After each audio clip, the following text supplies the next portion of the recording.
ഇതിൽ നിന്നെല്ലാം വിമോചനം നേടണം എന്ന് കോൺഗ്രസിനുള്ളിൽ മുറവിളി ഉണ്ടാക്കണം. അതുകൊണ്ട് രാഹുൽ ഗാന്ധിയുടെയും സോണിയാഗാന്ധിയുടെയും പ്രിയങ്ക ഗാന്ധിയുടെയും കരങ്ങൾ ക്ലീനാണ്. സാം പിത്രോഡ പോലെയുള്ള ആളുകളുമായിട്ടുള്ള ബാന്ധവം പലപ്പോഴും ഒരു ബാധ്യതയാകുന്നുണ്ടോ? ഇങ്ങനെയൊക്കെയുള്ള ചോദ്യങ്ങൾ കോൺഗ്രസ് പാർട്ടിക്കുള്ളിലും ഉയരുന്നു. അതുകൊണ്ട് ഈ political ramifications, economic fall out and corruption related issue ഇതെല്ലാം തന്നെ കൺവേർജ് ചെയ്യുന്ന കേസായി മാറിയിരിക്കുന്നു National Herald case. Yes, professor Roni K Baby, ഏതായാലും ED ആണല്ലോ കോടതിയിൽ ഇതൊക്കെ പറയുന്നത്. അതെങ്ങനെ വെറുതെ പറയാനാവില്ലല്ലോ. പ്രഥമ ദൃഷ്ട്യാ കുഴപ്പമുണ്ട്. 142 കോടി രൂപ സോണിയയ്ക്കും രാഹുലിനും ലഭിച്ചതിന് തെളിവുണ്ട് എന്ന് ED പറയുന്നുവെങ്കിൽ അതിന് പിന്നിൽ ഒരു ആത്മവിശ്വാസം ഉണ്ടാകുമല്ലോ. ഇത് വളരെ തമാശയാണ്. ഇന്ത്യ മഹാരാജ്യത്ത് ED ആർക്കെങ്കിലും എതിരെ, പ്രത്യേകിച്ച് രാഷ്ട്രീയ നേതാക്കൾക്കെതിരെ കേസെടുത്തു എന്ന് പറഞ്ഞാൽ അത് ഇന്ന് ഏറ്റവും വലിയ തമാശയായി മാറുക. ഇവിടെ 142 കോടി രൂപയുടെ കണക്ക് പറഞ്ഞപ്പോൾ ഞാൻ ഒരു നിമിഷം ഒന്ന് ആലോചിച്ച് നോക്കി. ഇവിടെ സോണിയാഗാന്ധിയും രാഹുൽ ഗാന്ധിയും ഒക്കെ ഈ പബ്ലിക് ഡൊമൈനിലുള്ള ആളുകളാണ്. സോണിയാഗാന്ധി രാജ്യസഭാംഗമാണ്, രാഹുൽ ഗാന്ധി ലോക്സഭാംഗമാണ്. അവർ തെരഞ്ഞെടുപ്പിന് ആ സമയത്ത് നൽകിയ നാമനിർദ്ദേശ പത്രികയോടൊപ്പം സമർപ്പിച്ചിട്ടുള്ള സത്യവാങ്മൂലം, അവരുടെ വരവ് സ്വത്ത് കണക്കുകളുടെ കൃത്യമായ വിവരങ്ങളുണ്ട്. ഇത് മാത്രം പരിശോധിച്ചാൽ മതിയല്ലോ. ഇപ്പം പിന്നെ അവർ ഈ 142 കോടി രൂപ അവർ അക്വയർ ചെയ്തിട്ടുണ്ടോ, അവരുടെ അക്കൗണ്ടിലേക്ക് വന്നിട്ടുണ്ടോ, അവരുടെ പേഴ്സണൽ അക്കൗണ്ടിലേക്ക് വന്നിട്ടുണ്ടോ? ഒന്നാമത്തെ കാര്യം നമ്മൾ മനസ്സിലാക്കണം, ഈ പറയുന്ന യങ് ഇന്ത്യ ലിമിറ്റഡ് എന്ന് പറയുന്ന കമ്പനിയുടെ ഒന്നാമത്തെ റൂള് എന്ന് പറയുന്നത് ഇറ്റ്സ് എ നോൺ പ്രോഫിറ്റബിൾ ഫേമാണ്. Non profitable. 1 രൂപ പോലും അതിനകത്ത് ലാഭേച്ഛ ഇല്ലാതെ 1 രൂപ പോലും ഒരാൾക്ക് പോലും, രാഹുൽ ഗാന്ധിക്ക് 1 രൂപ പോലും എഴുതിയെടുക്കാനായിട്ട് പറ്റത്തില്ല ആ കമ്പനിയുടെ ഡയറക്ടർ എന്ന നിലയിൽ. അതാണ് ഒന്നാമത്തെ കാര്യം മനസ്സിലാക്കേണ്ടത്. ഇന്നത്തെ തന്നെ ഏറ്റവും തമാശ നിറഞ്ഞൊരു കാര്യം പറയാം. ഇന്ന് EDയുടെ അഭിഭാഷകരോട് ബഹുമാനപ്പെട്ട ഹൈക്കോടതിയുടെ അല്ലെങ്കിൽ ഡൽഹി ഹൈക്കോടതിയുടെ ജഡ്ജി ചോദിച്ചു, ഈ അസറ്റുകൾ ഇപ്പോൾ ആരുടെ പേരിൽ? അത് ഈ അസോസിയേറ്റഡ് ജനറൽ ലിമിറ്റഡിന്റെ പേരിലാണോ, യങ് ഇന്ത്യ ലിമിറ്റഡിന്റെ പേരിലാണോ, അതോ ഇന്ത്യൻ നാഷണൽ കോൺഗ്രസിന്റെ പേരിലാണോ എന്ന് ചോദിച്ചപ്പോൾ ആ വക്കീൽ പറയുക, ഹൊസൈൻ എന്ന് പറയുന്ന EDയുടെ വക്കീൽ പറയാം, ഞാനത് പരിശോധിച്ചിട്ട് പറയാം, ഞാൻ അതിനെക്കുറിച്ച് അന്വേഷിച്ചിട്ട് പറയാം. ഇതുപോലെ EDക്ക് ഇതുവരെ അറിയത്തില്ല ഈ പറയുന്ന ഈ 2000 കോടിയുടെ ചുമ്മാ ഓരോ കണക്കുകൾ. ഇൻകം ടാക്സ് ഡിപ്പാർട്ട്മെന്റ് തന്നെ ഇപ്പോഴത്തെ BJP ഭരിക്കുന്ന സെൻട്രൽ ഗവൺമെന്റിന്റെ കീഴിലുള്ള ഇൻകം ടാക്സ് ഡിപ്പാർട്ട്മെന്റ് തന്നെ അസസ് ചെയ്തിരിക്കുന്നത് ഏകദേശം 682 കോടി രൂപയേ ഉള്ളൂ. അതാണ് ഇവിടെ ഈ 2000 കോടി എന്ന് പറയുന്നത്. ഈ 682 കോടി രൂപയുടെ വസ്തുവകകൾ അറ്റാച്ച് ചെയ്യാൻ വേണ്ടിയിട്ട് ED നോട്ടീസ് നൽകിയപ്പോൾ അത് സ്റ്റേ ചെയ്തത് ഇവിടുത്തെ ബഹുമാനപ്പെട്ട സുപ്രീം കോടതിയാണ്. പിന്നെ 2 ആഴ്ച മുന്നത്തെ നടന്ന ഒരു കാര്യം നമ്മൾ പിന്നെ പറയണം. അങ്ങനെ എല്ലാ കാര്യവും പിന്നെ നമ്മൾ ഇങ്ങനെ മൂടി വെച്ച് പോയിട്ട് കാര്യമില്ല. ഒരു 2 ആഴ്ച മുമ്പ് നിങ്ങൾ പരിശോധിക്കേ, ED ഇതിനു മുമ്പ് ഒരു കുറ്റപത്രം നൽകി ബഹുമാനപ്പെട്ട ഈ ഡൽഹി കോടതിയിൽ. ആ ജഡ്ജി എന്താ പറഞ്ഞതറിയോ? ഇങ്ങനെ തെളിവില്ലാതെ വെറും ബാലിശമായിട്ടുള്ള കെട്ടുകഥകൾ വെച്ചുകൊണ്ട് നിങ്ങൾ ഒരു കുറ്റപത്രമായിട്ട് വന്നാൽ ഇത് വലിച്ചു കീറി ഞാൻ പിന്നെ ഈ പറഞ്ഞ വേസ്റ്റ് ടിന്നിൽ ഇടൂ എന്നാണ് ബഹുമാനപ്പെട്ട പിന്നെ ഹൈക്കോടതി പറഞ്ഞത്. എനിക്ക് ഞങ്ങൾക്ക് വലിയ സന്തോഷമുണ്ട്. 8 ദിവസം അല്ലെങ്കിൽ 6 ദിവസം ഈ കേസ് ഞങ്ങൾക്ക് ആ ചാപ്റ്റർ അവിടെ വെച്ച് ക്ലോസ് ചെയ്യുമല്ലോ. ഇത് കൃത്യമായി ഡേ ബൈ ഡേ ആയി കോടതി ഈ കേസ് പരിഗണിക്കും. പരിഗണിച്ചിട്ട് ഇതിന്റെ അകത്ത് പിന്നെ ഇതിനകത്ത് ഞാൻ എന്താണ് ഈ കള്ളപ്പണം? ഒരു കേസില് ഏതെങ്കിലും ഒരു വകുപ്പ് ചുമത്തുമ്പോൾ അതിനകത്ത് എന്തെങ്കിലും കാര്യം മനസ്സിലാക്കേണ്ടത്, ഇതിനകത്ത് ഇന്ത്യൻ നാഷണൽ കോൺഗ്രസ് ആണ്. ഇന്ത്യൻ നാഷണൽ കോൺഗ്രസ് എന്ന് പറയുന്നത് രജിസ്റ്റേർഡ് പൊളിറ്റിക്കൽ പാർട്ടിയാണ്. ഇതിന്റെ അകത്ത് ആദ്യം 90 കോടി രൂപ ഈ പറയുന്ന അസോസിയേറ്റഡ് ജേർണൽസ് ലിമിറ്റഡിന് നൽകി ബാധ്യതകൾ തീർക്കാൻ വേണ്ടി. അവിടുത്തെ ജീവനക്കാർക്ക് ഏറ്റവും നല്ല കോമ്പൻസേഷൻ കൊടുത്തുകൊണ്ടാണ് അവരെ പറഞ്ഞു വിട്ടത്. 90 കോടി. അത് 1. 2, ഇന്ത്യൻ നാഷണൽ കോൺഗ്രസ് എന്ന് പറയുന്നത് രജിസ്റ്റേർഡ് പൊളിറ്റിക്കൽ പാർട്ടിയാണ്. 50 ലക്ഷം രൂപ ഈ യങ് ഇന്ത്യ എന്ന് പറയുന്ന കമ്പനിക്ക് കൊടുത്തത് എന്തിനു വേണ്ടിയിട്ടാണ്? ഈ പറയുന്ന ഓഹരികൾ, അതായത് ടേക്ക് ഓവർ അല്ല, ആ വാക്കുകൾ ശ്രദ്ധിക്കണം. ടേക്ക് ഓവർ അല്ലെങ്കിൽ ഓഹരികൾ കൈമാറ്റം എന്നൊക്കെ പറയുന്ന ആ വാക്കുകൾ ശ്രദ്ധിക്കണം. 2010 ഈ അസോസിയേറ്റഡ് ഇന്ത്യ ലിമിറ്റഡിന്റെ ഓഹരികൾ യങ് ഇന്ത്യ ലിമിറ്റഡിന് അത് കൈമാറുമ്പോൾ അതിൽ 76% ഉള്ളൂ സോണിയാഗാന്ധിക്ക്, രാഹുൽ ഗാന്ധിക്ക്. ഇപ്പോഴും അസോസിയേറ്റഡ് ജേർണൽസ് ലിമിറ്റഡ് എന്ന് പറയുന്ന കമ്പനി, ആ കമ്പനി പ്രവർത്തിക്കുന്നുണ്ട്. ഇപ്പോഴും ഈ പറയുന്ന നാഷണൽ ഹെറാൾഡ് എന്ന് പറയുന്നത് പത്രം ഇറങ്ങുന്നുണ്ട്. ഓൺലൈനായിട്ടാണ് ഇറങ്ങുന്നത്. നിങ്ങൾ പരിശോധിക്കുക ആരാണ് ഇപ്പോഴും അതിന്റെ പബ്ലിഷർ ആൻഡ് പ്രിന്റിംഗ് ആൻഡ് പബ്ലിഷക്കാരെ നോക്കുക. അത് അസോസിയേറ്റഡ് ജേർണൽ ലിമിറ്റഡാ. അതുകൊണ്ടാണ് ഇത് വളരെ കൃത്യമായി ഇന്ന് ഡൽഹി ഹൈക്കോടതിയുടെ ജഡ്ജി ചോദിച്ചത്, ആരാണ് ഇതിന്റെ അസറ്റുകൾ ഇപ്പോൾ ഓൺ ചെയ്യുന്നത്? അത് യങ് ഇന്ത്യ ലിമിറ്റഡ് ആണോ അതോ അസോസിയേറ്റഡ് ജേർണൽസ് ലിമിറ്റഡ് ആണോ എന്ന് പറയുന്നത്.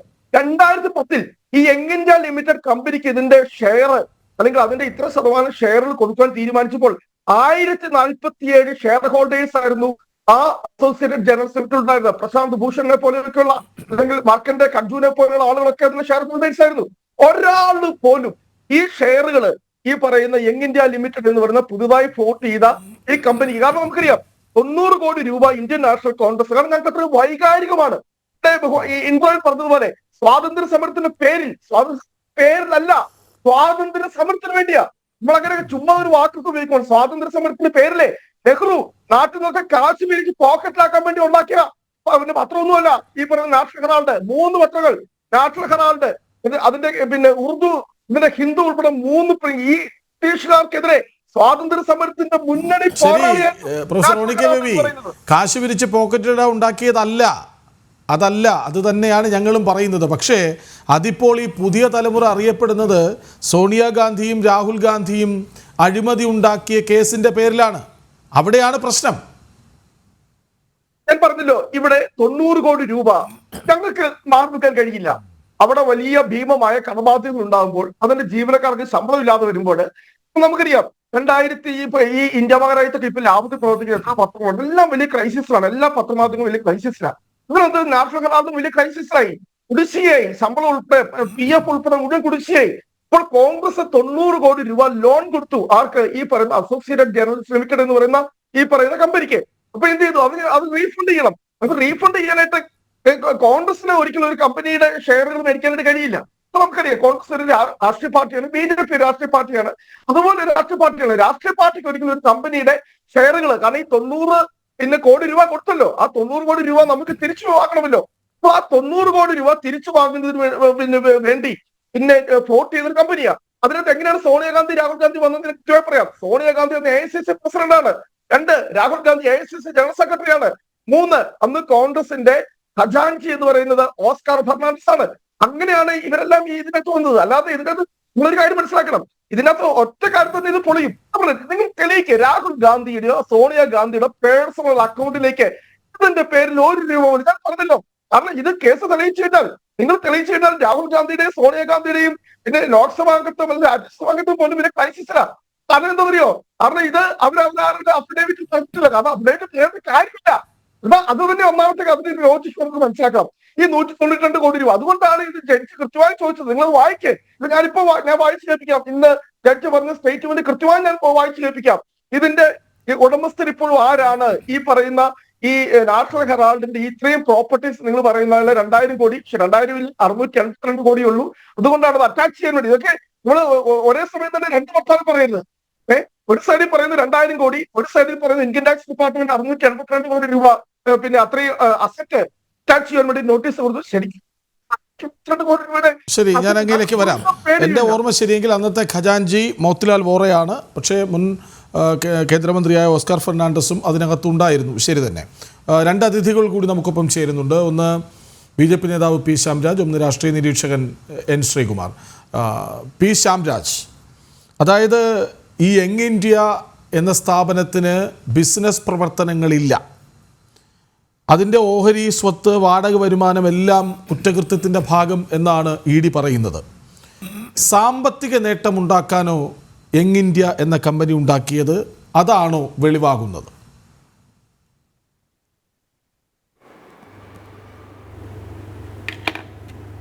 അത് തന്നെയാണ് വെളിവാകുന്നത്. ഒന്നുകൂടെ നോക്കൂ, സ്വാതന്ത്ര്യ സമര സേനാനികളെ കുറിച്ചിട്ടും അവരുമായിട്ടുള്ള കമ്മിറ്റ്മെന്റിനെ കുറിച്ചിട്ടൊക്കെ കോൺഗ്രസിന്റെ വക്താവ് ഇവിടെ പറയുന്നുണ്ടായി. ഞാൻ ചോദിക്കട്ടെ, 5000-ഓളം വരുന്ന സ്വാതന്ത്ര്യ സമര സേനാനികളിൽ നിന്ന് ഷെയർ വാങ്ങിയിട്ട് അവരിൽ നിന്ന് 100 രൂപ വീതം വാങ്ങിയിട്ട് തുടങ്ങിയിട്ടുള്ള ഒരു കമ്പനിയാണല്ലോ ഇത്. AJL ആയിരുന്നല്ലോ ഇത്.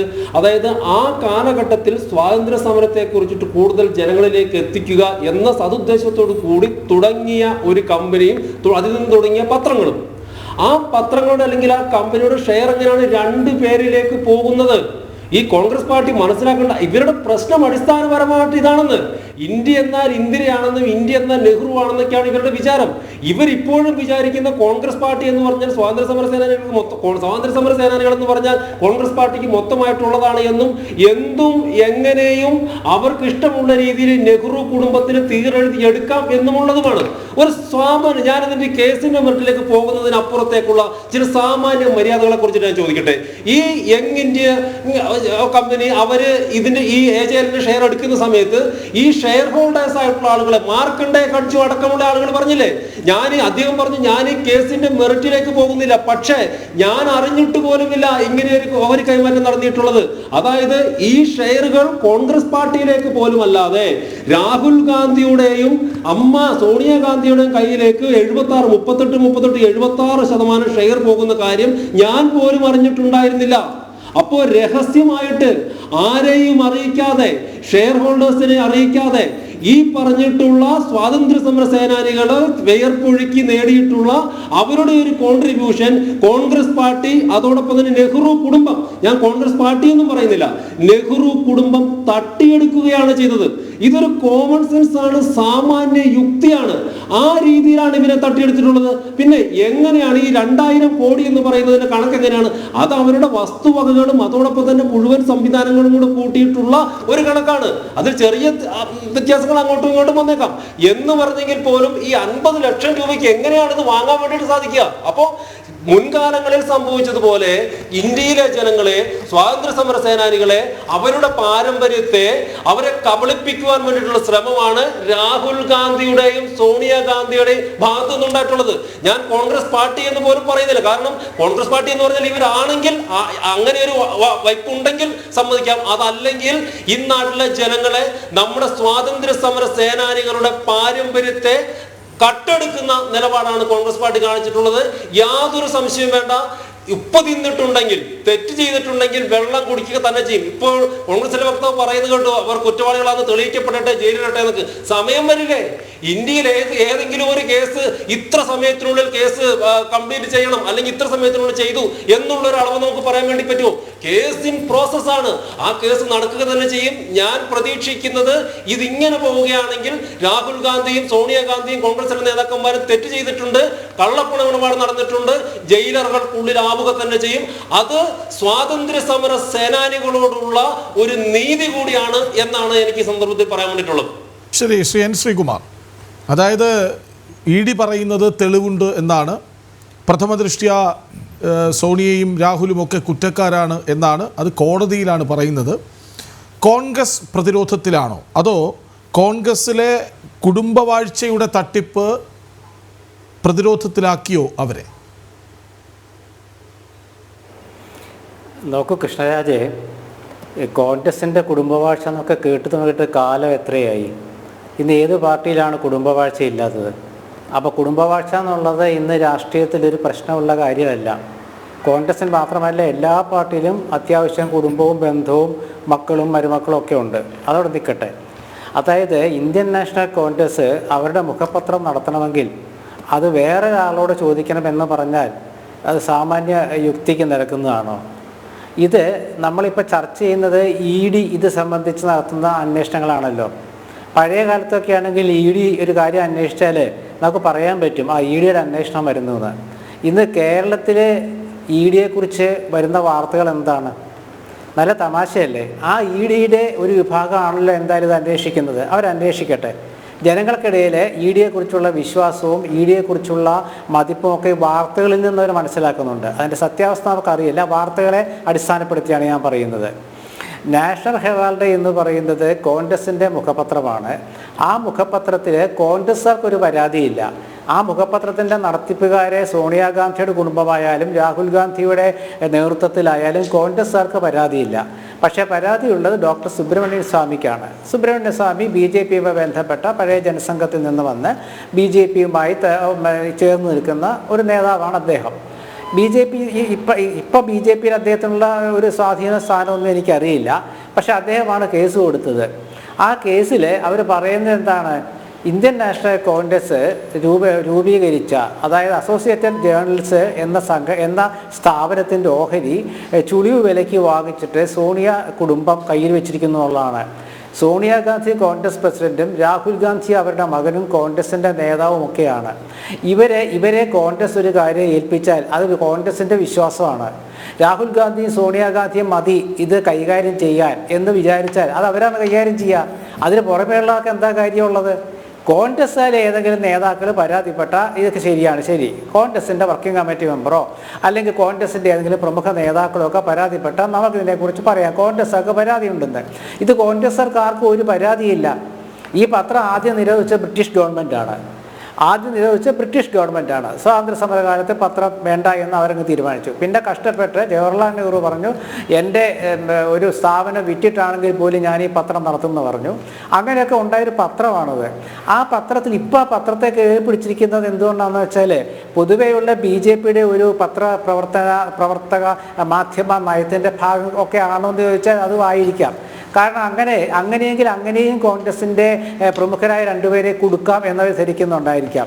പക്ഷേ നോക്കൂ, ഇന്ത്യൻ നാഷണൽ കോൺഗ്രസ് എന്ന് പറയുന്നത് നെഹ്റു ഇന്ദിരാഗാന്ധി കുടുംബത്തിൽപ്പെട്ട തന്നെ ഉള്ള നേതാക്കളുടെ എന്താ പറയുക, നേതൃത്വം ആഗ്രഹിക്കുന്നവരാണ്. അതൊരു റിയാലിറ്റിയാണ്. ഇന്ത്യൻ രാഷ്ട്രീയത്തിലെ കോൺഗ്രസ് പ്രവർത്തകരും കോൺഗ്രസ് നേതാക്കളും നെഹ്റു കുടുംബത്തെ ഒരു യാഥാർത്ഥ്യമായി കാണുന്നു. അവർ നയിച്ചാലേ കോൺഗ്രസ് നേരെയാകൂ എന്ന് കോൺഗ്രസ് പ്രവർത്തകർ ചിന്തിച്ചാൽ മറ്റു കക്ഷികൾക്ക് എന്താണെന്ന് അതിൽ കാര്യം? ഇപ്പം ഇന്ദിരാഗാന്ധിയെ സോണിയാഗാന്ധിയും രാഹുൽ ഗാന്ധിയും ഒക്കെ സർവാധിപതി എന്ന് പറയുമ്പോൾ അപ്പുറത്ത് മറ്റേ ഏകാധിപത്യ കുടുംബഭാഷ എന്നൊക്കെ പറയുമ്പോൾ അപ്പുറത്തും ഒരു നേതാവിൻ്റെ സർവാധിപത്യമല്ലേ BJP നടക്കുന്നത്. അപ്പോൾ ഇതും തമ്മിൽ എന്താ വ്യത്യാസമുള്ളത്?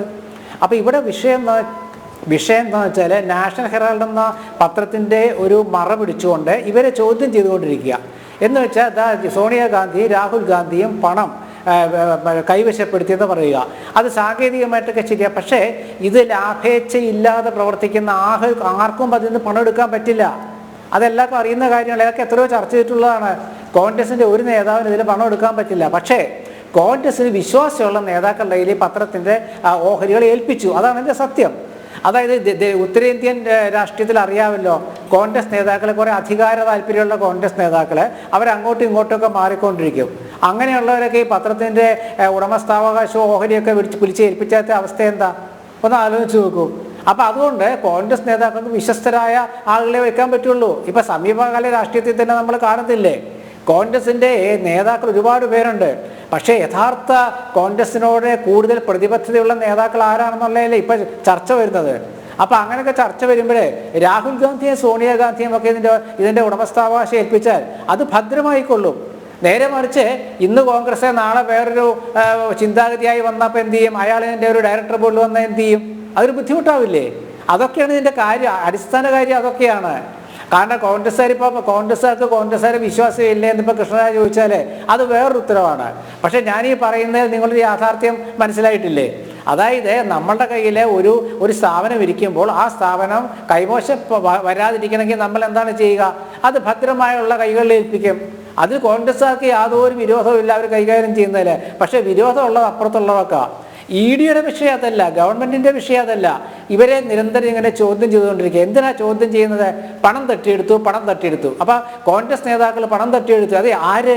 സോണിയാഗാന്ധി രാഹുൽ ഗാന്ധിയെ പണം തട്ടിയെടുത്തു ആവർത്തിച്ച് വരുമ്പോൾ അത് അങ്ങനെ ഉണ്ടോ എന്നൊരു സംശയം ഉണ്ടാക്കാനാണ്. പക്ഷേ അത് ആ ഒരു രാഷ്ട്രീയ നീക്കം BJPയുടെ പാളിപ്പോയി. എങ്ങനെയാണ് പാളിപ്പോയതെന്ന് വെച്ചാൽ കുറേ കാലം മുമ്പാണല്ലോ ഇവരെ രണ്ടുപേരെയും ചോദ്യം ചെയ്യുന്നത്. അതിനുശേഷമല്ലേ നമ്മുടെ പൊതു തെരഞ്ഞെടുപ്പ് നടന്നത് ലോക്സഭയിലേക്ക്.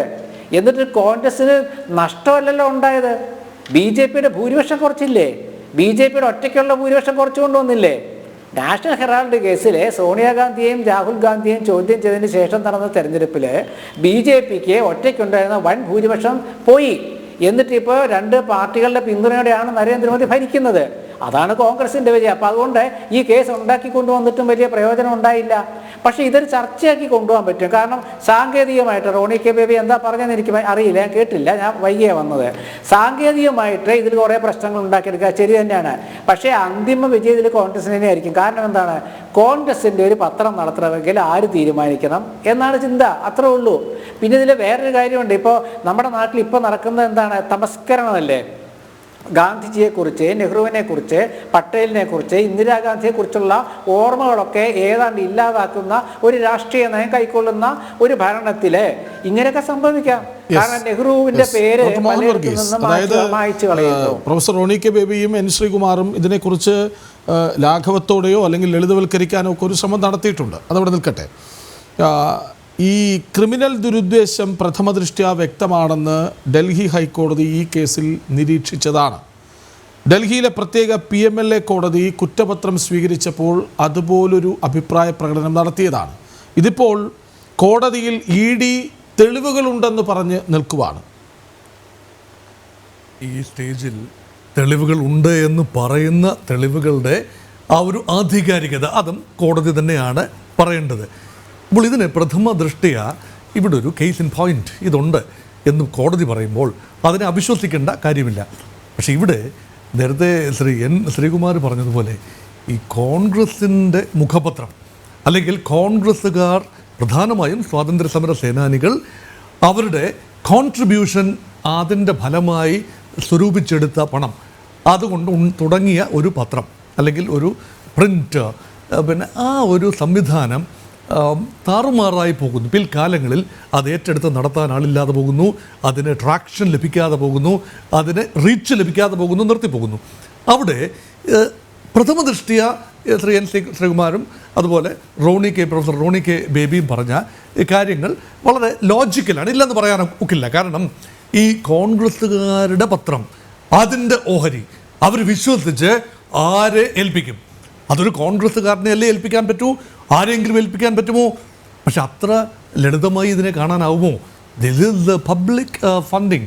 കോൺഗ്രസ്സുകാരാണ്, കോൺഗ്രസ് അനുഭാവികളാണ്, സ്വാതന്ത്ര്യ സമര സേനാനികളാണ് ഇതിന് മൂലധനം മുടക്കിയത് എന്ന് പറയുമ്പോൾ അത് ഓഹരിയായി മാറിക്കഴിയുമ്പോൾ ആ ഓഹരിയുടെ കൈമാറ്റത്തിന് ചില നിയതമായ വ്യവസ്ഥകളുണ്ട്, നാടിൻ്റെ നിയമമനുസരിച്ചുള്ള വ്യവസ്ഥകളുണ്ട്. അങ്ങനെ ഒരു ട്രാൻസാക്ഷനിൽ ഈ പറയുന്നത് ശരിയാണെങ്കിൽ 50 ലക്ഷം രൂപ മാത്രം മുടക്കി വലിയ ആസ്തികൾ, അത് 668 കോടി ആയിക്കൊള്ളട്ടെ, മറ്റ് വിശാലമായ ആസ്തികളെല്ലാം ചേർന്ന് 2000 കോടി ആസ്തി ആയിക്കൊള്ളട്ടെ, അതിൻ്റെ നിയന്ത്രണാവകാശം തുച്ഛമായ മുതൽ മുടക്കിൽ മറ്റൊരു ഷെൽ എസ്റ്റാബ്ലിഷ്മെൻ്റ് എന്ന് ആരോപിക്കപ്പെടുന്ന ഒരു എസ്റ്റാബ്ലിഷ്മെൻറ്റ് യങ് ഇന്ത്യൻ ലിമിറ്റഡ്, ആ ലിമിറ്റഡ് വാങ്ങിയെടുക്കുന്നു. അതിൻ്റെ ചുമതലക്കാർ കോൺഗ്രസ് നേതാക്കളായ സോണിയാഗാന്ധിയും രാഹുൽ ഗാന്ധിയും ആണ് അതിൻ്റെ പ്രധാനപ്പെട്ട പ്രൊമോട്ടേഴ്സ് അല്ലെങ്കിൽ അതിൻ്റെ പ്രധാനപ്പെട്ട സ്റ്റേക്ക് ഹോൾഡേഴ്സ് ആണെന്ന് പറയുമ്പോൾ യഥാർത്ഥത്തിൽ നിയന്ത്രണ അവകാശം പണം കൈമാറിയോ എന്നത് മറ്റൊരു ചോദ്യമാണ്. നിയന്ത്രണ അവകാശമാണ് കൈമാറ്റം ചെയ്യപ്പെട്ടത് എന്ന് വേണമെങ്കിൽ വാദിക്കാം. അത് എങ്ങനെയാണെങ്കിലും ശരി, ഇറ്റ് ഈസ് ഇൻകം ജനറേറ്റിംഗ്. അത് മാത്രമല്ല ഈ 142 കോടി രൂപയുടെ ഒരു ഇടപാടാണ്. ഇടപാടെന്ന് പറഞ്ഞാൽ അത് ഞാൻ മനസ്സിലാക്കുന്നത് പലിശ വരുമാനമാണ്. അസോസിയേറ്റഡ് ജേർണൽസ് ലിമിറ്റഡിൻ്റെ ആസ്തികൾ വാടകയ്ക്ക് കൊടുക്കുമ്പോൾ ലഭിക്കുന്ന പലിശ വരുമാനം, ആ പലിശ വരുമാനം കടന്നു വരുന്നത് യങ് ഇന്ത്യൻ ലിമിറ്റഡിലേക്കാണ് കടന്നു വരുന്നത്. അങ്ങനെയെങ്കിൽ കാരണം അവരാണ് അതിൻ്റെ സ്റ്റേക്ക് ഹോൾഡേഴ്സ്. അങ്ങനെയെങ്കിൽ ആ പണത്തിൻ്റെ അവകാശികളാരെ? പക്ഷേ ഇവിടെ തെളിയേണ്ട കാര്യം അത് സോണിയാഗാന്ധിയുടെയോ രാഹുൽ ഗാന്ധിയുടെയോ സാം പിത്രോഡയുടെയോ അല്ലെങ്കിൽ അവരോടൊപ്പം നിൽക്കുന്ന ആരുടെയെങ്കിലും പേഴ്സണൽ അക്കൗണ്ടിൽ വന്നിട്ടുണ്ടോ, അതോ അതിൻ്റെ റൂട്ട് കണ്ടുപിടിക്കണം. കാരണം അതുകൊണ്ടാണ് ഇത് പറയുന്നത്, ഇത് അത്ര ലളിതമായ ഒരു ചോദ്യമല്ല, ഇത് റൂട്ട് കണ്ടുപിടിക്കണം. അപ്പം അതാണൊന്ന്. പക്ഷേ എന്നെ കുഴക്കുന്ന മറ്റൊരു ചോദ്യമുണ്ട്. അതായത് ഈ യങ് ഇന്ത്യൻ സോണിയാഗാന്ധിയും രാഹുൽ ഗാന്ധിയും ഒക്കെ പ്രൊമോട്ടേഴ്സായിട്ടിരിക്കുന്ന അല്ലെങ്കിൽ മേജർ ഷെയർ ഹോൾഡേഴ്സായിട്ടിരിക്കുന്ന യങ് ഇന്ത്യൻ മാത്രമേ ഉള്ളൂ ഇതിൻ്റെ. അപ്പം അവരെയാണോ ഏൽപ്പിക്കേണ്ടത് കോൺഗ്രസ്? അപ്പം ഇവിടെ ഒരു സംശയമുണ്ട്.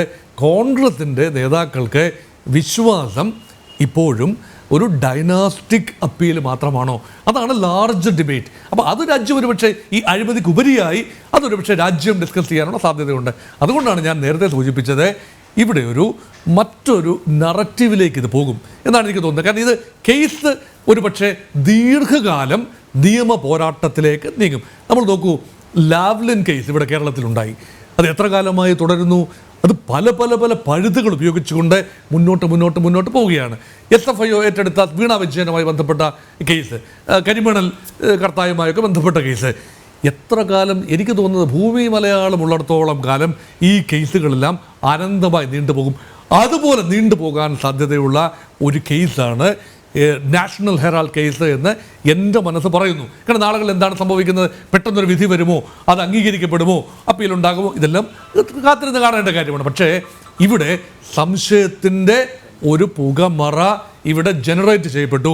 ഏറ്റവും അധികം ഡിസ്കസ് ചെയ്യാൻ സാധ്യതയുള്ളത് ഇപ്പോൾ ഇതൊരു BJPയുടെ അല്ലെങ്കിൽ കേന്ദ്ര ഗവൺമെൻറ്റിൻ്റെ രാഷ്ട്രീയ പകപോക്കലിൻ്റെ ഭാഗമായി ഏറ്റവും ശക്തമായ പ്രതിപക്ഷ കക്ഷിയുടെ നേതൃത്വത്തെ തന്നെ നേരിട്ട് സമ്മർദ്ദത്തിലാക്കുന്ന ഒരു കേസ് എന്ന നിലയിൽ അവർ സ്വന്തം കേസിന് വേണ്ടി ഫൈറ്റ് ചെയ്യും.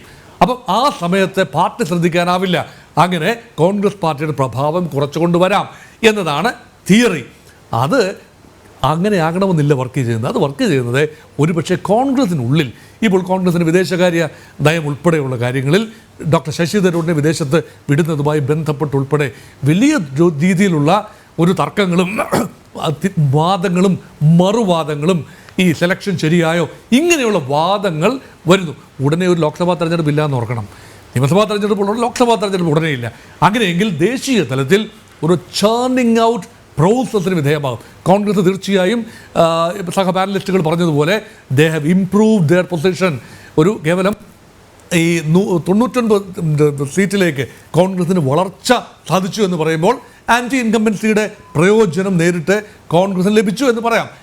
NDA മുന്നണിക്കെതിരെ ഇന്ത്യ മുന്നണിക്ക് കാര്യമായ ഒരു ചെറിയ എഡ്ജ് ലഭിച്ചു. ഉത്തർപ്രദേശിലും മഹാരാഷ്ട്രയിലും ഉൾപ്പെടെ ആ എഡ്ജ് ലഭിച്ചു എന്ന് പറയുന്നത് അത് ഈ പറയുന്ന നാഷണൽ ഹെറാൾഡ് കേസിൻ്റെ വിധിയായി ജനകീയ വിധിയായി തുച്ഛീകരിച്ച് കാണുന്നതിനോട് എനിക്ക് യോജിപ്പില്ല. അതിന് മറ്റ് കാരണങ്ങൾ. ഏതായാലും കേസ് വിചാരണ ഘട്ടത്തിലേക്ക് നീങ്ങാതിരിക്കണമെന്ന് കോൺഗ്രസ് പാർട്ടി ആഗ്രഹിച്ചു, അതിനുവേണ്ടി ശ്രമിച്ചു, ഹൈക്കോടതിയെ സമീപിച്ചു, സുപ്രീം കോടതിയെ സമീപിച്ചു.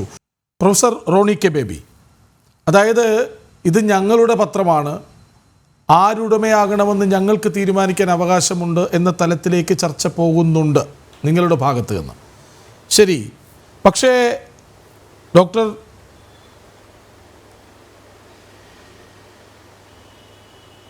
മോഹൻ വർഗീസ് പറഞ്ഞതുപോലെ ഇത് രാഹുൽ സോണിയ എന്നീ രണ്ട് നേതാക്കളെ വിവാദത്തിൻ്റെ ഉപരിതലത്തിൽ നിർത്താൻ എല്ലാ കാലവും രാഷ്ട്രീയമായി BJPയെ സഹായിക്കും എന്ന ഒരു ഘടകം അവിടെ ഉണ്ട് താനും. ഇത് ശരിയെങ്കിൽ, EDയുടെ കയ്യിൽ തെളിവുണ്ട് എങ്കിൽ, ഈ പറഞ്ഞതൊക്കെയും ശരിയെങ്കിൽ രാഹുലും സോണിയയും മാത്രമല്ലല്ലോ കോൺഗ്രസും വലിയ പ്രതിരോധത്തിലേക്ക് പോകേണ്ടി വരും. അപ്പോൾ ഒരു ചോദ്യം ഉയർന്നു കേൾക്കും. അതാണ് നേരത്തെ ശ്യാംരാജ് ചോദിച്ചത്. വഞ്ചിച്ചത് സ്വാതന്ത്ര്യ സമര സേനാനികളെയല്ലേ? എന്തിന് മുതുമുത്തച്ഛൻ നെഹ്റുവിനെ പോലുമല്ലേ? വഞ്ചിച്ചോ ഇല്ലയോ എന്നൊക്കെ തീർപ്പ് കൽപ്പിക്കാനുള്ള സമയമായിട്ടില്ലല്ലോ. ED ഒരു കുറ്റപത്രം കൊടുത്തു എന്നതുകൊണ്ട് അത് അന്തിമം ആകണമെന്നൊന്നും ഇല്ലല്ലോ. EDയുടെ ഫൈൻഡിങ്സ് എല്ലാം ശരി ആണെങ്കിൽ കഴിഞ്ഞ 10 വർഷത്തിനകം 193 കേസുകളാണ് ED. ഇത് കൃത്യമായി തന്നെ ഈ 2025 മാർച്ച് 20 കേന്ദ്ര ധനകാര്യമന്ത്രി പാർലമെന്റിൽ കൊടുത്ത മറുപടിയാണ്. കഴിഞ്ഞ 10 വർഷത്തിനിടയിൽ 193 കേസുകളാണ് ED ഇന്ത്യയിലെ പ്രധാനപ്പെട്ട രാഷ്ട്രീയ നേതാക്കൾക്കെതിരെ രജിസ്റ്റർ ചെയ്ത് കുറ്റപത്രം കൊടുത്ത് കേസിന്റെ വിചാരണയും ഒക്കെ മുന്നോട്ട് പോയത്. അതിൽ ശിക്ഷിച്ചത് വെറും 2 പേരെ. ഞാൻ പേര് പറയാം. ഒന്ന് ഹരിനാരായൺ റായ്, 2 അഗ്നോഷ് എക്ക. ഈ 2 പേരെ മാത്രമാണ് ഈ 193 കേസിൽ ശിക്ഷിച്ചത്. ബാക്കി 191 കേസുകളും കോടതി തള്ളിക്കളഞ്ഞു.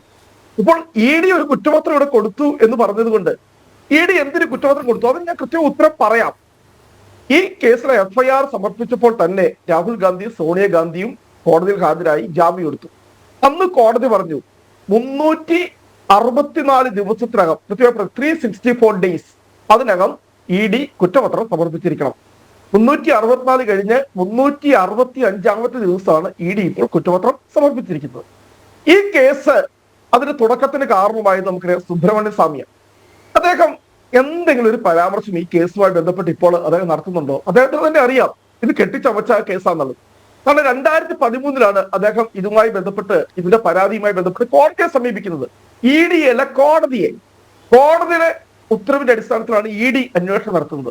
ED പറഞ്ഞു അന്ന്, ഇപ്പൊ നിങ്ങൾക്ക് പറയാം, അന്ന് കോൺഗ്രസ് ആണല്ലോ ഭരിച്ചത്, കോൺഗ്രസിന്റെ സ്വാധീനം കൊണ്ടാണല്ലോ ED ഈ കേസിൽ ഒരു തെളിവുമില്ല എന്ന് പറഞ്ഞ് ഇത് തള്ളിക്കളഞ്ഞു എന്ന് കൂടെ പറയാം. പക്ഷെ അതന്ന് കോടതി ശരിവെച്ചു.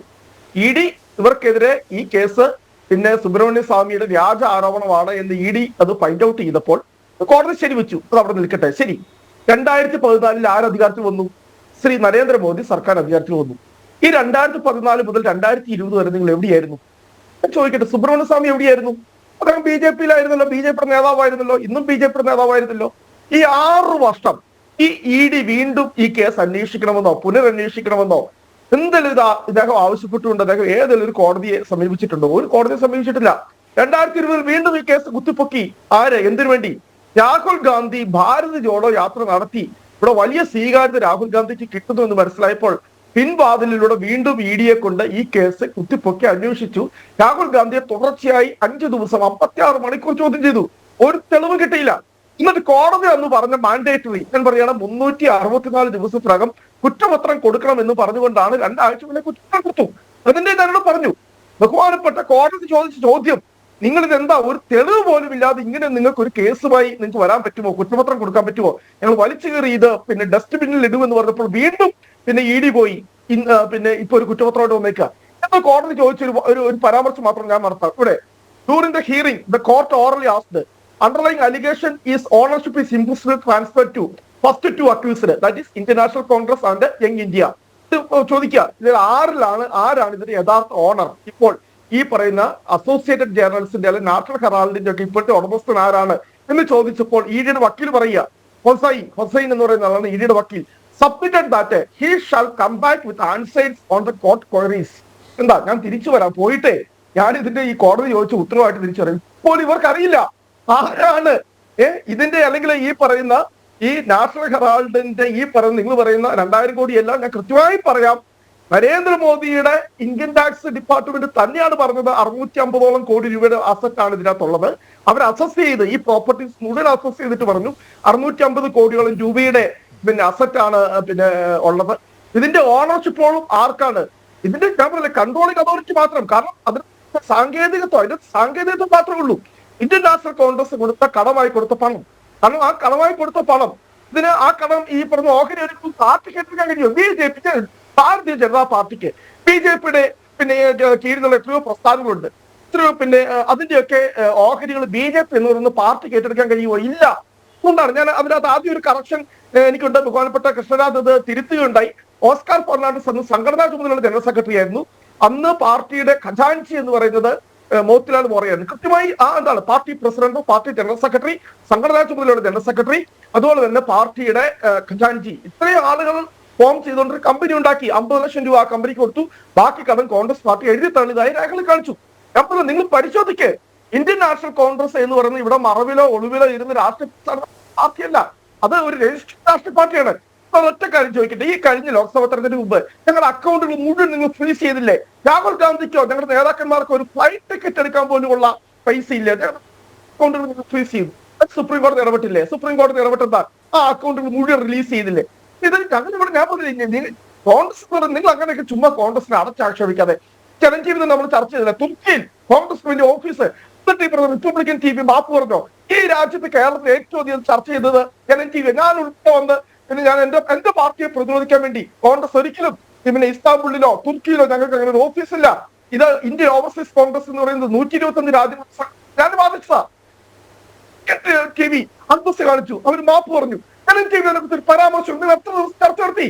തുർക്കിയിൽ എന്താണ് കോൺഗ്രസിന് പിന്നെ താല്പര്യം? തുർക്കിയിൽ എന്താണ് കോൺഗ്രസ് ഓഫീസ് തുറന്നത്? തുർക്കിയുമായി കോൺഗ്രസിന് എന്താണ് രഹസ്യബന്ധം? എന്താണ് ബിസിനസ് താല്പര്യം? നിങ്ങൾ ചർച്ച ചെയ്തില്ലേ? വാക്കെങ്കിലും പരാമർശം ഞങ്ങൾ ചർച്ച ചെയ്തല്ല തെറ്റായി പോയി, ഞങ്ങൾ പറഞ്ഞതല്ല തെറ്റായി പോയി. കാണിച്ച ശരി, പ്രൊഫസർ റോണിക്ക് ശബ്ദത്തിൽ ചെറിയ തകരാറുള്ളതുകൊണ്ട് ശ്യാംരാജ് പി, നിങ്ങൾ എന്തിനാണ് കോൺഗ്രസിനെ ഇങ്ങനെ വെറുതെ അടച്ചാക്ഷേപിക്കുന്നത്? മറുപടി. ഞാൻ ചോദ്യം കേട്ടില്ല കൃഷ്ണരാജ്, ഒന്നുകൂടെ പറയാമോ? അല്ല, ഞാൻ ശ്യാംരാജിനോടാണ് ചോദിച്ചത്, അങ്ങിലേക്ക് വരാം. ഇത് അല്ല, നോക്കൂ കൃഷ്ണരാജ്, ഇത് ഞങ്ങളാണോ ഈ കോൺഗ്രസിനെ അടച്ചാക്ഷേപിക്കുന്നത്? BJP ആണ് അടച്ചാക്ഷേപിക്കുന്നത്. 2012 സുബ്രഹ്മണ്യ സ്വാമി ഈ കേസ് ആയിട്ട് മുമ്പോട്ട് പോകുമ്പോഴത്തെ അദ്ദേഹം ആരുടെ കൂടെയായിരുന്നു? അദ്ദേഹം BJP-കാരനായിരുന്നു, BJP ജോയിൻ ചെയ്തിരുന്നു. അല്ല, 2012 ഈ കേസിന്റെ നടപടികളുമായിട്ട് മുമ്പോട്ട് പോകുമ്പോൾ ഈ രാജ്യം ഭരിച്ചിരുന്ന ആരായിരുന്നു? BJP ആയിരുന്നു, അല്ലല്ലോ, കോൺഗ്രസ് ആയിരുന്നല്ലോ. 2014 ഞങ്ങൾ അധികാരത്തിൽ വന്നത്. ഇവിടെ പ്രശ്നം എന്ന് പറയുന്നത് ഈ കേസിൽ മെറിറ്റ് ഉണ്ടോ എന്നുള്ളത് മാത്രമാണ്. ഇപ്പോ എനിക്ക് മുമ്പ് സംസാരിച്ചിട്ടുള്ള കോൺഗ്രസിന്റെ വക്താവ് പറഞ്ഞിട്ടുള്ള ന്യായങ്ങളും എന്താണ് ബഹുമാനപ്പെട്ട ഡൽഹി ഹൈക്കോടതിക്ക് മനസ്സിലാവാത്തത്? വിചാരണ കോടതിയുടെ സമൻസ് ഹാജരാകണമെന്ന് വിചാരണ കോടതി നൽകിയ സമൻസ് ക്യാൻസൽ ചെയ്യണമെന്ന് പറഞ്ഞിട്ട് ഹൈക്കോടതിയിൽ ചെന്ന സമയത്ത് എന്തായി അവർ സമ്മതിക്കാതിരുന്നത്? ഈ കേസ് ക്വാഷ് ചെയ്യണമെന്ന് ആവശ്യപ്പെട്ടിട്ട് ബഹുമാനപ്പെട്ട ഡൽഹി ഹൈക്കോടതിയിൽ ചെന്നപ്പോഴത്തേക്ക് എന്തേ അവരത് സമ്മതിക്കാഞ്ഞത്? ഇനി ഹൈക്കോടതി പറഞ്ഞ കാര്യം കുറ്റകരമായ ദുരുദ്ദേശം ഈ വിഷയത്തിൽ ഉണ്ട് എന്ന് പറഞ്ഞത് ഡൽഹി ഹൈക്കോടതിയല്ലേ? ഇനി 2016 ബഹുമാനപ്പെട്ട സുപ്രീം കോടതി തന്നെയല്ലേ പറഞ്ഞ ഈ കേസിൽ അന്വേഷണമായിട്ട് മുമ്പോട്ട് പോകണമെന്ന്? അപ്പൊ അവർക്കാർക്കും മനസ്സിലായിട്ടില്ലേ? അവരൊക്കെ ഞങ്ങൾ ഏതെങ്കിലും രാഷ്ട്രീയ സംവിധാനത്തിന്റെ ഭാഗമാണോ? അപ്പൊ ഇത് BJPയുടെ രാഷ്ട്രീയമായിട്ടുള്ള എന്തെങ്കിലും മുതലെടുപ്പോ രാഷ്ട്രീയപരമായിട്ടുള്ള കാര്യമൊന്നും അല്ല ഇവിടുത്തെ പ്രശ്നം. കോൺഗ്രസ് പാർട്ടിയെ സംബന്ധിച്ചിടത്തോളം രാജ്യത്തിന്റെ സ്വത്ത് കൊള്ളയടിക്കാൻ വേണ്ടി നോക്കിയപ്പോൾ അതിനെതിരെ ഒരു പരാതി ഉയർന്നു വന്നിട്ടുണ്ടെങ്കിൽ ആ പരാതി ED അന്വേഷിക്കുമ്പോൾ ആ പരാതിയെക്കുറിച്ച് നമ്മുടെ രാജ്യത്ത് ചർച്ചകൾ നടക്കുമ്പോൾ അതിനകത്ത് ഉത്തരവാദിത്തപ്പെട്ട ഒരു ഗവൺമെന്റ് എന്ന നിലയ്ക്ക് BJPയുടെ സർക്കാർ ഇടപെടുമെന്നേ, ഉത്തരവാദിത്തപ്പെട്ട ഒരു പൊളിറ്റിക്കൽ ഓർഗനൈസേഷൻ എന്നുള്ള നിലയ്ക്ക് BJP ഇടപെടുമെന്നേ. ഞാൻ ഇതിനകത്ത് അധികമായിട്ടുള്ള ടെക്നിക്കൽ കാര്യങ്ങളിലേക്ക് ഒന്നും പോകുന്നില്ല. എനിക്ക് പറയേണ്ട സാധാരണ ജനങ്ങൾക്ക് മനസ്സിലാവേണ്ട ഒരേ ഒരു കാര്യം ഞാൻ ചോദിക്കുകയാണ്.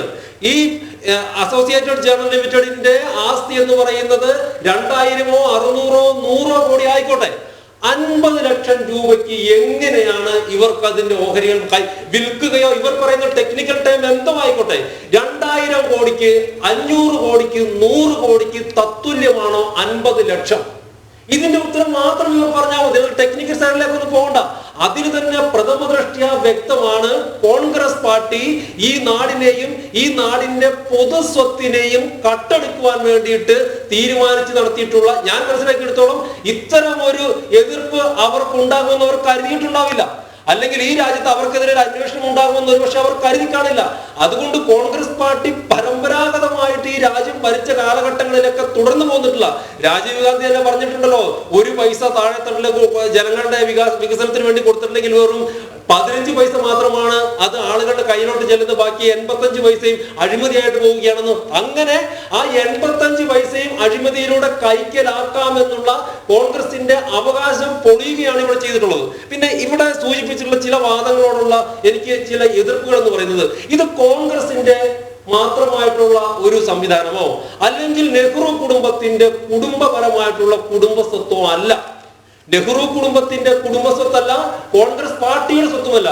സ്വാതന്ത്ര്യം ലഭിക്കുന്നതിന് മുൻപ് ഈ നാട്ടിലെ പല പല സംഘടനകളിൽ ഡോക്ടർ വരെ കോൺഗ്രസിൽ പ്രവർത്തിച്ചിട്ടുണ്ട്. ഈ നാട്ടിലെ സ്വാതന്ത്ര്യവാജ്ഞയ്ക്ക് വേണ്ടിയിട്ട് സമരം ചെയ്തിട്ടുള്ള മുഴുവൻ ആളുകളും ഒരുമിച്ച് സംഘടിച്ച കോൺഗ്രസ് എന്ന് പറയുന്ന ആ സംവിധാനം നിലനിന്നിരുന്ന കാലഘട്ടത്തിൽ, ഇന്നത്തെ പൊളിറ്റിക്കൽ കോൺഗ്രസ് ഒന്നുമല്ല, ആ കാലഘട്ടത്തിൽ സ്വാതന്ത്ര്യ സമര സേനാനികൾ പങ്കിട്ടെടുത്ത അല്ലെങ്കിൽ അവരുടെ കോൺട്രിബ്യൂഷനിലൂടെ കൊണ്ടുവന്നിട്ടുള്ള ഒരു കമ്പനിയാണെന്ന് ഇത് കോൺഗ്രസ് പാർട്ടിയുടെ നെഹ്റു കുടുംബത്തിന്റെ കുടുംബസ്വത്ത് അല്ലെന്ന്. അപ്പോൾ അതുകൊണ്ട് തന്നെ ഇത് കോൺഗ്രസ് പാർട്ടിയുടെ അല്ലെങ്കിൽ അവരുടെ സ്വകാര്യമായിട്ടുള്ള ഒരു വിഷയമാണ് എന്ന് പറയുന്നത് തന്നെ തെറ്റാണ്. ഇത് പൊതുജനങ്ങളെ, ഇന്ത്യൻ ജനതയുടെ വിഷയമാണ്. നമ്മുടെ സ്വാതന്ത്ര്യ സമര സേനാനികളെ അപമാനിക്കുന്നതിന്, അവരുടെ സ്വത്ത് മോഷ്ടിക്കുന്നതിന് തുല്യമായിട്ടൊരു കാര്യമാണ്. പിന്നെ ഇവിടുത്തെ ശ്രീകുമാർ സാർ പറഞ്ഞ അദ്ദേഹത്തിന്റെ ഒരു ലോജിക്കൽ ഞാൻ തിരിച്ചു ചോദിച്ചോട്ടെ. നാഷണൽ ഹെറാൾഡ് വിഷയത്തില് ED അല്ലെങ്കിൽ സർക്കാർ ഉയർത്തിയ നിലപാടുകൾക്കെതിരായിട്ടാണ് ഈ കഴിഞ്ഞ പൊതു തെരഞ്ഞെടുപ്പിൽ BJPക്ക് അധികാരത്തിലെത്താൻ വേണ്ടി കഴിയാതിരുന്നതെങ്കിൽ ഈ കഴിഞ്ഞ 11 വർഷമായിട്ട് കോൺഗ്രസ് പാർട്ടി അധികാരത്തിൽ നിന്ന് പുറത്തിരിക്കുന്നത് അവർക്കെതിരെ ഉണ്ടായിട്ടുള്ള മുഴുവൻ അഴിമതി ആരോപണങ്ങളും ജനങ്ങൾ ശരിവെക്കുന്നുണ്ടല്ലേ? തിരിച്ചാലോചിച്ച് നോക്കൂ. അങ്ങനെയെങ്കിൽ അദ്ദേഹത്തിന് ഈ വാദം തന്നെ എടുക്കുകയാണെങ്കിൽ കോൺഗ്രസ് പാർട്ടി എന്താ അധികാരത്തിൽ നിന്ന് പുറത്തു നിൽക്കുന്നത്? അവരുടെ അവരുടെ സ്റ്റാറ്റിൽ നിന്ന് ഇംപ്രൂവ് ആയി എന്നതിനപ്പുറത്തേക്ക് എന്താ ഭരണത്തിലെത്താൻ വേണ്ടി പറ്റിയിട്ടുണ്ട്? ഇപ്പൊ വർഷം എത്രയായി? അപ്പോ അത്തരത്തിലുള്ള ഒരു വാദമൊക്കെ വളരെ ബാലിശമാണ് എന്നാണ് എനിക്ക് തോന്നുന്നത്. ഇവിടെ പ്രശ്നം എന്താണ്? ഈ നാടിന്റെ പൊതുസ്വത്തിനെ കട്ടെടുക്കാൻ വേണ്ടി നെഹ്റു കുടുംബം സ്വാധീനം ചെലുത്തി. അവർ അതിന് ശ്രമിച്ചു. അവർ പൂച്ച കണ്ണടച്ച് പാല് കുടിക്കുന്നത് പോലെ ഇത് ആരും കാണില്ല എന്ന് വിചാരിച്ചു. പക്ഷെ ലോകം മുഴുവൻ കണ്ടു. ഒരു കാര്യം കൂടി പറഞ്ഞിട്ട് ഞാൻ നിർത്താം. നോക്കൂ, BJP സർക്കാർ, സംഘപരിവാർ സംഘടനകള് ഒരു സ്വാതന്ത്ര്യ സമര സേനാനികളെയും ചരിത്രത്തിൽ നിന്ന് മായ്ക്കുവാൻ വേണ്ടിയിട്ട് ശ്രമിച്ചിട്ടില്ല. ഇവിടെ ഞങ്ങൾ ചെയ്യുന്നത്, BJP ചെയ്യുന്നത്, കോൺഗ്രസ് പാർട്ടി ചരിത്രത്തിൽ നിന്ന് മായ്ക്കാൻ വേണ്ടി ശ്രമിച്ചിട്ടുള്ള 100 കണക്കിന് 1000 വരുന്ന സ്വാതന്ത്ര്യ സമര സേനാനികളെ, നെഹ്റു മാത്രമാണ് സ്വാതന്ത്ര്യ സമരത്തിൽ പങ്കെടുത്തത് എന്നുള്ള അവരുടെ നറേറ്റീവുകളെ അതിനെ പൊളിച്ചടക്കിക്കൊണ്ട് കൂടുതലായിട്ടുള്ള സ്വാതന്ത്ര്യ സമര സേനാനികളെ വെളിച്ചത്തേക്ക് കൊണ്ടുവരുന്ന ഒരു പ്രവൃത്തിയാണ് BJP ചെയ്തിട്ടുള്ളത്. ആ സമയത്ത് ഒരുപക്ഷെ നെഹ്റുവിനേക്കാൾ മികച്ചവരായിട്ട് ആരെങ്കിലും ഒക്കെ ഉണ്ടെന്ന് പൊതുജനത്തിന് തോന്നിയാൽ, ഞങ്ങൾ പറഞ്ഞിട്ടല്ല, അല്ലെങ്കിൽ നെഹ്റുവിനേക്കാൾ കൂടുതൽ സമരത്തിൽ കോൺട്രിബ്യൂഷൻ നൽകിയിട്ടുള്ള, അല്ലെങ്കിൽ ഈ രാജ്യത്തെ പടുത്തുയർത്തുന്നതിൽ കോൺട്രിബ്യൂഷൻ നൽകിയിട്ടുള്ള സ്വാതന്ത്ര്യ സമര സേനാനികളോ അല്ലെങ്കിൽ നമ്മുടെ ചരിത്ര പുരുഷന്മാരോ ഉണ്ടെന്ന് പൊതുജനങ്ങൾക്ക് തോന്നിയാൽ അത് ആ വ്യക്തികളോടുള്ള ബഹുമാനത്തിന്റെയും അവർക്ക് കിട്ടുന്ന സ്വീകാര്യതയുടെയും സൂചനയായിട്ട് മാത്രം കരുതിയാൽ മതി. ഞങ്ങൾ BJP ഒരാളെയും ചരിത്രത്തിൽ നിന്ന് മായ്ക്കുവാൻ വേണ്ടിയിട്ട് ശ്രമിക്കുകയുമില്ല. ഞാൻ വീണ്ടും പറയുന്നു, രാജ്യത്തിന്റെ പൊതുസ്വത്ത്, സ്വാതന്ത്ര്യ സമര സേനാനികളുടെ പേരിലുള്ള പൊതുസ്വത്തിനെ തട്ടെടുക്കാൻ വേണ്ടിയിട്ടുള്ള കോൺഗ്രസിന്റെ കള്ളി വെളിച്ചത്തായിരിക്കുകയാണ് എന്നുള്ളതാണ് എനിക്ക് ഈ സമയം സൂചിപ്പിക്കാൻ വേണ്ടിയിട്ടുള്ളത്. ശരിയാണ്. ഇന്ത്യ ആണെങ്കിൽ രാഹുൽ ഗാന്ധിയും സോണിയാഗാന്ധിയും മോത്തിലാൽ വോറയും ഓസ്കാർ ഫെർണാണ്ടസും ഒക്കെയാണ് ഓഹരി ഉടമകൾ. പക്ഷേ ശ്രീരാജ് ചൂണ്ടിക്കാട്ടുന്നത് സ്വാതന്ത്ര്യ സമര സേനാനികളുടെ കയ്യിൽ നിന്ന് പണം വാങ്ങി, ഓഹരി വാങ്ങി നെഹ്റു തുടങ്ങിയ പത്രത്തെക്കുറിച്ചാണ്. അത് പൊതുസ്വത്താണ് എന്നാണ് പറഞ്ഞു വയ്ക്കാൻ ശ്രമിക്കുന്നത്. ചർച്ചയിലേക്ക് തിരികെ എത്താം. എൻ ശ്രീകുമാർ, ഇവിടെ നെഹ്റു ഉണ്ടാക്കിയ നാഷണൽ ഹെറാൾഡ് അല്ല BJP ഉയർത്തിക്കാട്ടുന്ന പ്രശ്നം. യങ് ഇന്ത്യ എങ്ങനെ ഉണ്ടായി, എന്തിനു വേണ്ടി ഉണ്ടായി? 76% ഓഹരികളും രാഹുലിൻ്റെയും സോണിയയുടെയും പേരിലാണ്. 12% ഓഹരികൾ മോത്തിലാൽ വോറയ്ക്കും ഓസ്കാർ ഫെർണാണ്ടസിനും. അപ്പോഴാണ് ഈ ചോദ്യം പ്രസക്തമാകുന്നത്. സോണിയയ്ക്കും രാഹുലിനും കൂടുതൽ പ്രാധാന്യമുള്ള യങ് ഇന്ത്യയിലേക്ക് എങ്ങനെ ഈ പത്രത്തിൻ്റെ പകർപ്പവകാശം അല്ലെങ്കിൽ അതിൻ്റെ തുടർച്ച ഒക്കെ എത്തിച്ചേർന്നു എന്ന ചോദ്യമാണ് പ്രസക്തമാകുന്നത്. ഒന്നുകൂടി ഓർമ്മിപ്പിക്കാം, യങ് ഇന്ത്യ ഒരു ബിസിനസ് പ്രവർത്തനത്തിന് വേണ്ടി രൂപപ്പെടുത്തിയ സ്ഥാപനമല്ലെന്ന് ഇവർ തന്നെ പറയുന്നുണ്ട്. അത് associate journal, young India Congress ഇവരൊക്കെ ചേർന്ന് കുറ്റകരമായ ഒരു ഗൂഢാലോചന നടത്തിയിട്ടുണ്ടെന്നാണ് ED പറയുന്നത്. നോക്കൂ കൃഷ്ണരാജേ, ഈ അസോസിയേറ്റ് ജേണൽസിൻ്റെ ഉടമകളും യങ് ഇന്ത്യയുടെ ഉടമകളൊക്കെ ഏതാണ്ട് ഒന്ന് തന്നെയാണ്. ഞാനിത് നമ്മളിത് എത്ര ചർച്ച ചെയ്താലും നമുക്കിതിൽ കോൺഗ്രസിനെ പടുകുഴിയിലേക്ക് തള്ളിയിടാൻ പറ്റാത്തൊരവസ്ഥയാണ്. കാരണം ഇതൊരു രാജ്യത്തിൻ്റെ സ്വത്താണെന്നാണ് BJPയിലെ നമ്മുടെ സുഹൃത്തായ ശ്രീരാജ് പറയുന്നത്. രാജ്യത്തിൻ്റെ ഇന്ത്യൻ നാഷണൽ കോൺഗ്രസ് രാജ്യത്തിൻ്റെ സ്വത്താണല്ലോ. ഇന്ത്യൻ നാഷണൽ കോൺഗ്രസിൻ്റെ രാജ്യത്തിൻ്റെ സ്വത്താകുമ്പോൾ അവരുടെ മുഖപത്രവും രാജ്യത്തിൻ്റെ സ്വത്താണ്. അത് നല്ല കാര്യമാണ്. അതൊക്കെ നമുക്ക് കേൾക്കാൻ നല്ല രസമുള്ള കാര്യങ്ങൾ തന്നെയാണ്. എന്തായാലും ഇന്ത്യൻ നാഷണൽ കോൺഗ്രസ് രാജ്യത്തിൻ്റെ സ്വത്തായി മാറുന്നു എന്നുള്ളത്, അങ്ങനെ വരുന്നതൊക്കെ നല്ല കാര്യം തന്നെയാണ്. ഇവിടെ നമ്മുടെ മുമ്പിൽ ഞാൻ ആദ്യമേ പറഞ്ഞൊരു കാര്യമുണ്ട്. കൃഷ്ണരാജ് ചോദിച്ച ചോദ്യത്തിൻ്റെ ഉത്തരവാദിത്തം പറഞ്ഞിരുന്നു. കോൺഗ്രസ് പാർട്ടിക്ക് അവർക്ക് വിശ്വാസമുള്ള 2 നേതാക്കൾക്ക് കൂടുതൽ ഓഹരി കൊടുക്കുന്നു. ഈ അസോസിയേറ്റഡ് ജേർണൽസ് എന്ന് പറയുന്നത് സ്വാതന്ത്ര്യ സമര സേനാനികളുടെ കയ്യിൽ നിന്നും കൊച്ചു സംഖ്യ പിരിച്ചെടുത്തതും ഒപ്പം നെഹ്റുവിൻ്റെ സമ്പാദ്യം ഉണ്ടായിരുന്നു. ജവഹർലാൽ നെഹ്റുവിൻ്റെ സമ്പാദ്യം ഉണ്ടായിരുന്നു. ഇത് നെഹ്റുവിൻ്റെ പത്രമാണെന്നേ, സംശയം വേണ്ട. നെഹ്റു 3 പത്രം തുടങ്ങി. ആ 3 പത്രത്തിലൊരു പത്രമാണിത്. 1969 ഇന്ത്യൻ നാഷണൽ കോൺഗ്രസ് പിളർന്നപ്പോഴും നാഷണൽ ഹെറാൾഡ് ഇന്ദിരാഗാന്ധിക്കൊപ്പം നിന്നു. അത് നമ്മൾ മനസ്സിലാക്കുക. പ്രഗത്ഭരായ ചലപതി റാവുവിനെ പോലുള്ള പ്രഗത്ഭരായ പത്രാധിപന്മാരായിരുന്നു അത് കൊണ്ടു നടന്നിരുന്നത്. ഒരു രാഷ്ട്രീയ കക്ഷിയുടെ മുഖപത്രം അത് ചില സന്ദർഭങ്ങളിൽ നിലച്ചു പോകും, പിന്നീട് അത് ഉയർത്തെഴുന്നേൽക്കും. അത് പുതുമയുള്ള കാര്യമില്ല. ഇപ്പം നമ്മുടെ BJPയുടെ ഭരണമാണല്ലോ, ഈ ഭരണസമയത്താണല്ലോ നമ്മൾ സംസാരിക്കുന്നത്. കേരളത്തിലെ BJPയുടെ മുഖപത്രം ജന്മഭൂമി നിലച്ചുപോയില്ലേ, ഒരു ഘട്ടത്തിൽ പൂട്ടിപ്പോയില്ലേ, പിന്നെ തിരിച്ചു വന്നില്ലേ, ഇപ്പോഴും ഇറങ്ങുന്നില്ലേ? അപ്പം അതൊക്കെ സ്വാഭാവികമാണ്. ഈ പത്രത്തിൻ്റെ ഒക്കെ കമ്പനികൾ വ്യത്യസ്തമല്ലേ? BJP പ്രസിഡന്റ് നയിക്കുന്ന പത്രമാണോ ജന്മഭൂമി? അല്ലെങ്കിൽ മറ്റേ CPM നേരിട്ട് നടത്തുന്നതാണോ കൈരളി ചാനൽ? അല്ലല്ലോ. ജനം TV അങ്ങനെ അല്ലല്ലോ. ഇതിനൊക്കെ പ്രത്യേക സ്ഥാപനങ്ങളും വിഭാഗങ്ങളും രജിസ്ട്രേഷനൊക്കെ ഉണ്ട്. അത് എല്ലാ മുഖപത്രങ്ങൾ, പാർട്ടിയുടെ മുഖപത്രങ്ങൾ അങ്ങനെ തന്നെയാണ്. അത് ആരാണോ ആ പത്രത്തെ നിയന്ത്രിക്കുന്നത്, ആ നിയന്ത്രിക്കുന്ന പാർട്ടി അവർക്കിഷ്ടമുള്ള ഏതെങ്കിലും ഒരു സ്ഥാപനത്തെ ഏൽപ്പിക്കും. അങ്ങനെ വരുമ്പോഴാണ് ഇപ്പം മമ്മൂട്ടിയാണ് കൈരളി TVയുടെ ആള്. മമ്മൂട്ടി CPMൻ്റെ ഏതെങ്കിലും കമ്മിറ്റിയിലുണ്ടോ? ഇല്ലല്ലോ. അതുപോലെ ജന്മഭൂമിയുടെ മറ്റേ നിയന്ത്രണം ആരുടെ കയ്യിലാണ്? ഇതൊക്കെ നമ്മൾ മനസ്സിലാക്കുക. മുഖപത്രം എന്ന് പറയുമ്പോൾ അത് കൊണ്ടുനടക്കുന്ന സാമ്പത്തികമായ സ്രോതസ്സൊക്കെ നോക്കിയിട്ടൊക്കെയാണ് കൈകാര്യം ചെയ്യുക. ഇന്ത്യൻ നാഷണൽ കോൺഗ്രസിൻ്റെ മുഖപത്രമായ നാഷണൽ ഹെറാൾഡ് 2008-ലോ 2009-ലോ 2010-ലോ എങ്ങാണ്ട് നിലച്ചു പോയത് നിന്നു.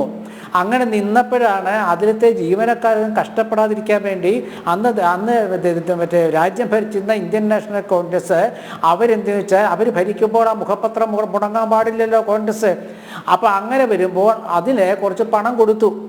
ആ പണം കൊടുത്തത് പലിശയില്ലാത്ത പണം. ആ പണം കൊണ്ട് എനിക്ക് തോന്നുന്ന പത്രം നന്നാക്കാനാണ് അവർ ശ്രമിച്ചത്. ജീവനക്കാരുടെ മറ്റു കാര്യങ്ങളും പത്രം നന്നാക്കാൻ ശ്രമിച്ചു.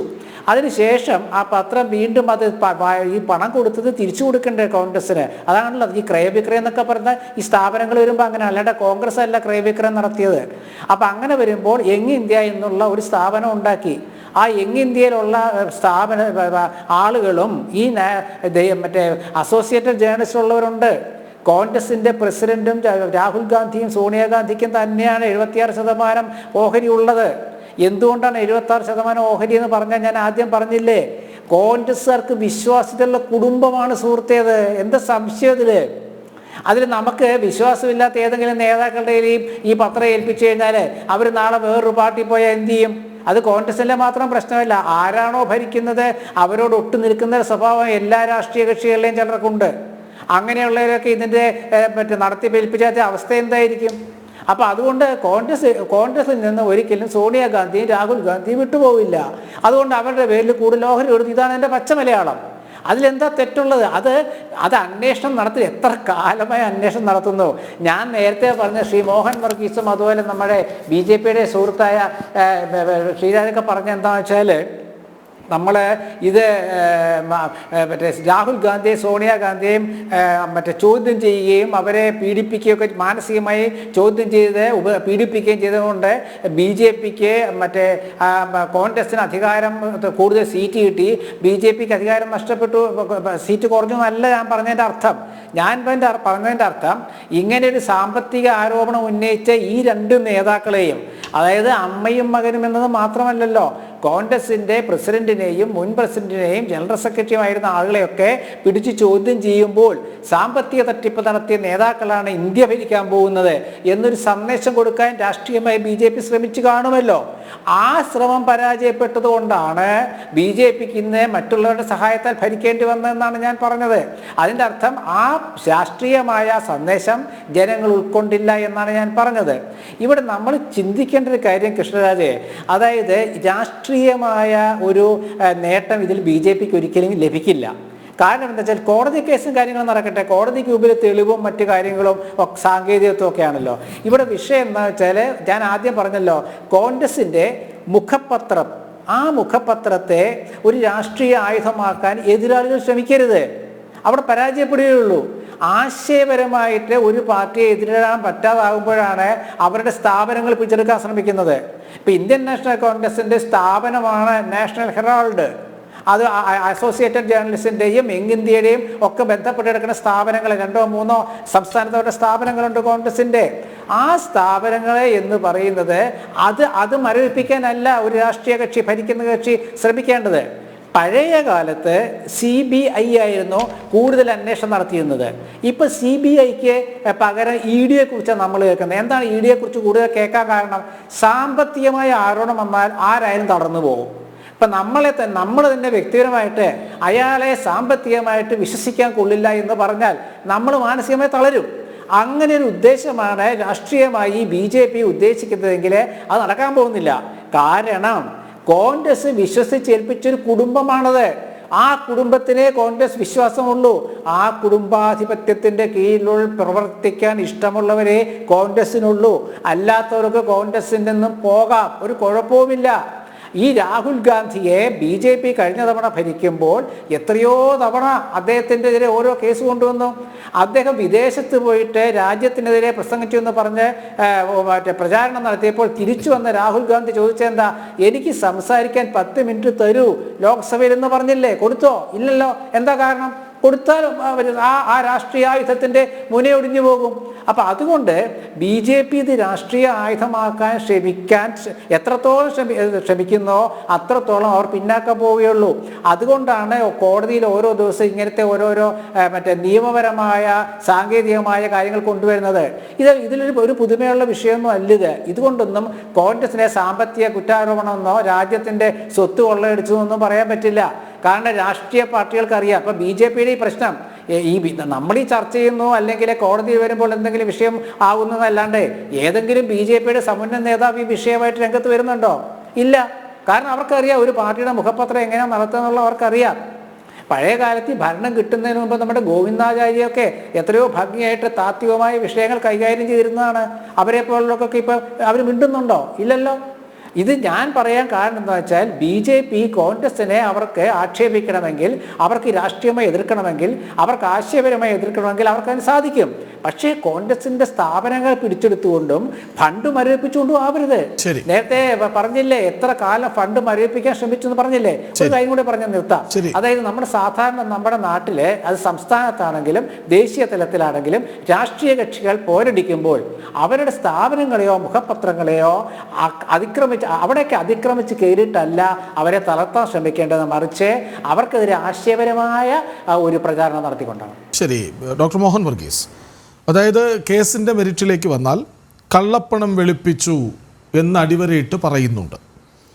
2023 നവംബറിൽ നാഷണൽ ഹെറാൾഡിൻ്റെ സ്വത്തുക്കൾ കണ്ടുകെട്ടും വരെ പ്രതികൾ കുറ്റകൃത്യത്തിൻ്റെ വരുമാനം ആസ്വദിച്ചുവെന്നോ ED പറയുന്നത്? ഇവിടെ ശ്രീ കൃഷ്ണരാജ്, ഞാനതിലേക്ക് വരാം. ആ കേസിൻ്റെ മെറിറ്റ് അല്ലെങ്കിൽ അന്യായങ്ങളെക്കുറിച്ച് ഒരു പൊതുധാരണയുടെ അടിസ്ഥാനത്തിൽ അത് വരാം.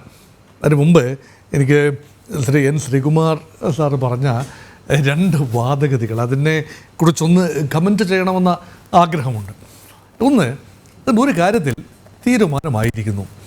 നാഷണൽ ഹെറാൾഡ് എന്ന ദിനപത്രം, അതായത് associated Journals limited holding company, അതുപോലെ ഇന്ത്യൻ നാഷണൽ കോൺഗ്രസ് എന്ന സംഘടന, രാഷ്ട്രീയ പാർട്ടി, അതോടൊപ്പം ചേർത്ത് വായിക്കേണ്ട ഒന്നാണ് യങ് ഇന്ത്യൻ ലിമിറ്റഡ്. ഇത് 3ഉം വ്യത്യസ്തമല്ല, ഒന്നത്രേ എന്നാണ് എനിക്ക് മനസ്സിലായത്. അതായത് കോൺഗ്രസ് സഹയാത്രികരുടെയും കോൺഗ്രസിൻ്റെ ഔപചാരിക പ്രതിനിധിയുടെയും ഒക്കെ വാദത്തിൽ നിന്നും എനിക്ക് മനസ്സിലാകുന്നത് അങ്ങനെയാണ്. ഞാനതിനെ പൂർണ്ണമായി നിഷ്പക്ഷമായി അതിനെ കാണാൻ ശ്രമിക്കുകയാണ്. അത് അല്ല എങ്കിൽ തിരുത്തണം. താങ്കളുടെ അവസരങ്ങൾ വരുമ്പോൾ അത് തീർച്ചയായിട്ടും അത് തിരുത്തി പോകണം. ഇവിടെ എൻ്റെ മനസ്സിനെ മതിക്കുന്ന ഒരു ചോദ്യമുണ്ട്. ഇവിടെ ഈ പറയുന്ന അസോസിയേറ്റഡ് ജേർണൽസ് ലിമിറ്റഡ് അല്ലെ ഹോൾഡിംഗ് കമ്പനി ഷെയറുകളിലൂടെ അല്ലെങ്കിൽ മാസ് കോൺട്രിബ്യൂഷനിലൂടെ കടന്നു വന്ന ഒരു പത്രമാണ്. ആ ഒരു കോൺട്രിബ്യൂട്ടേഴ്സ് ഒരുപക്ഷെ അതിൻ്റെ നല്ലൊരു തുക എത്രയാണ് എന്ന് ഞാൻ പലയിടത്തും തിരക്കി, പക്ഷേ കൃത്യമായ തുക എത്രയെന്ന് കണ്ടെത്താൻ എനിക്കായില്ല. ഒരു പക്ഷേ ഏതെങ്കിലും സോഴ്സ്, ആധികാരികമായ സോഴ്സിൽ കൃത്യമായി എൻ്റെ കോർപ്പസ് എത്ര, അത് തുടങ്ങിയ സമയത്തെ കോർപ്പസ് എത്ര എന്ന് കാണാനൊക്കെ. അതിൽ നെഹ്റു എന്ന വ്യക്തിയുടെ അല്ലെങ്കിൽ അദ്ദേഹത്തിൻ്റെ കുടുംബ സ്വത്തിൻ്റെ എത്ര ഭാഗമാണ്, അല്ലെങ്കിൽ നെഹ്റുവിൻ്റെ ഷെയർ എത്ര, ഒറിജിനൽ കോർപ്പസിൽ നെഹ്റുവിൻ്റെ ഷെയർ എത്ര, ഇത് കാതലായ ഒരു ചോദ്യമാണ്. ഈ ചോദ്യത്തിന് ഉത്തരം ലഭിച്ചെങ്കിൽ മാത്രമേ ഇനിയുള്ള ചർച്ചകൾക്ക് പ്രസക്തിയുള്ളൂ. കാരണം ഇവിടെ വന്നിരിക്കുന്ന ആർഗ്യുമെൻ്റ് എന്ന് പറയുന്നത് നെഹ്റുവിൻ്റെ പിൻഗാമികൾ, അത് ഇന്ദിരാഗാന്ധി, രാജീവ് ഗാന്ധി, അത് സഞ്ജീവ് ഗാന്ധി അതിനകത്ത് വരുന്നില്ല, മേനക ഗാന്ധി വരുന്നില്ല, വരുൺ ഫിറോഷ് വരുന്നില്ല, ഈ രീതിയിൽ സോണിയാഗാന്ധിയിലൂടെ അല്ലെ രാജീവ് ഗാന്ധി, സോണിയാഗാന്ധി, രാഹുൽ ഗാന്ധി, പ്രിയങ്ക ഗാന്ധി, അവരാണ് കോൺഗ്രസ്. അതായത് വലിയ കൂട്ടം ആളുകൾ ഒരുമിച്ച് പൂള് ചെയ്ത റിസോഴ്സ്, അതിൻ്റെ ഭാവി അപ്രോപ്രിയേഷൻ, അത് ഏത് രൂപത്തിൽ, അസോസിയേറ്റഡ് ജേർണൽസ് ലിമിറ്റഡ് എന്ന രൂപത്തിലോ യങ് ഇന്ത്യ ലിമിറ്റഡ് എന്ന രൂപത്തിലോ കോൺഗ്രസ് പാർട്ടി എന്ന രൂപത്തിലോ ആയാലും ഇത് 3ഉം ഒന്നാണ്. അതിൻ്റെ 76% സ്റ്റേക്ക് എന്ന് പറയുന്നത് വിശ്വസിക്കാവുന്നവർ, അത് വീണ്ടും ഞാൻ പറയുന്നു, വിശ്വസിക്കാവുന്നവർ സോണിയാഗാന്ധി, രാഹുൽ ഗാന്ധിയുമാണ്. അതിനർത്ഥം എന്താണ്? അത് എനിക്ക് തോന്നുന്നത് ശ്രീ N. ശ്രീകുമാറിനെ കുറച്ചുകൂടെ അതേക്കുറിച്ച് ഹൈലൈറ്റ് ചെയ്യാൻ സാധിക്കുമെന്ന് തോന്നുന്നു. അതിനർത്ഥം ബാക്കിയുള്ള എത്രയോ ഫാമിലീസ്, കോൺഗ്രസ് സപ്പോർട്ടേഴ്സ്, എത്രയോ നിഷ്പക്ഷരായ ആളുകൾ, കോൺഗ്രസുമായി ഒരു ബന്ധവുമില്ലാത്ത സ്വാതന്ത്ര്യ സമര സേനാനികൾ, ചെറുതും വലുതുമായ തുകകൾ കോൺട്രിബ്യൂട്ട് ചെയ്ത് സൃഷ്ടിച്ചെടുത്ത ഭാരതത്തിൻ്റെ സ്വത്വമായ അല്ലെങ്കിൽ സ്വന്തമായ, അല്ലെങ്കിൽ ഒരു പാർട്ടിയുടെ മാത്രമല്ല, ഒരു പാർട്ടിയുടെ മുഖപത്രമാണെങ്കിലും ഒരു വ്യക്തിയുടേതായി മാറുന്നത് എങ്ങനെയാണ്? ഇവിടെ എനിക്കൊരു ആശയക്കുഴപ്പമുണ്ട്. ആ വ്യക്തിയുടെ ഭാഗമാണോ പാർട്ടി? ഇപ്പോഴത്തെ കോൺഗ്രസ് പാർട്ടിക്ക് നെഹ്റുവിയൻ ലെഗസി മാത്രമായി ചുരുങ്ങുന്നു എന്ന് വരുന്നത് ഒരുപക്ഷെ കോൺഗ്രസിനെ സ്നേഹിക്കുന്ന വലിയൊരു ഭാഗം ആളുകളുണ്ട് ഇവിടെ. അവരെ സംബന്ധിച്ചിടത്തോളം വലിയ ഒരു ആശങ്ക തന്നെയാണ്. തീർച്ചയായും ഒരു കോൺഗ്രസ് പാർട്ടിയെ സംഘടനാപരമായി ഒന്നിച്ചു നിർത്തുന്ന ഒരു ചാലക ശക്തി ഇപ്പോഴും രാഹുൽ ഗാന്ധിയും പ്രിയങ്ക ഗാന്ധിയും സോണിയാഗാന്ധിയും അടങ്ങുന്ന ഡൈനാസ്റ്റി തന്നെയാണ്. അത് എനിക്കും സമ്മതിക്കുന്നതിന് കുഴപ്പമില്ല. പക്ഷെ അതാണോ അതിൻ്റെ ഡൈനമിക്സ്? ഇവിടെ ഡോക്ടർ ശശി തരൂർ ഉൾപ്പെടെയുള്ള ആളുകൾ ആ ഒരു ഡൈനാസ്റ്റിക് ഒരു റൂളിനെതിരെ മത്സരിക്കുന്ന ഒരു കാഴ്ച വരെ കണ്ടു. അപ്പോൾ കോൺഗ്രസിൽ ഡൈനാസ്റ്റിക്ക് പുറത്ത് ഒരു ഭാവി ഇല്ല എന്ന് മുൻകൂട്ടി ധാരണയിൽ ആണോ ഇങ്ങനെയൊരു ഡീൽ?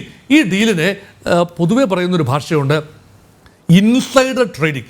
ഇനിയാണ് ശ്രീകൃഷ്ണരാജ് ചോദിച്ച ചോദ്യത്തിലേക്ക് വരുന്നത്. ഇപ്പം ഇൻസൈഡർ ട്രേഡിങ്ങിൻ്റെ ഈ മോറൽ സൈഡുണ്ട്, ലീഗൽ സൈഡുണ്ട്.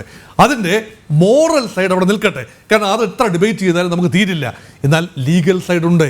ഇവിടെ മണി ലോണ്ടറിങ്ങിൻ്റെ ഒരു വിഷയം വരുന്നു എന്നതാണ് ചോദ്യം.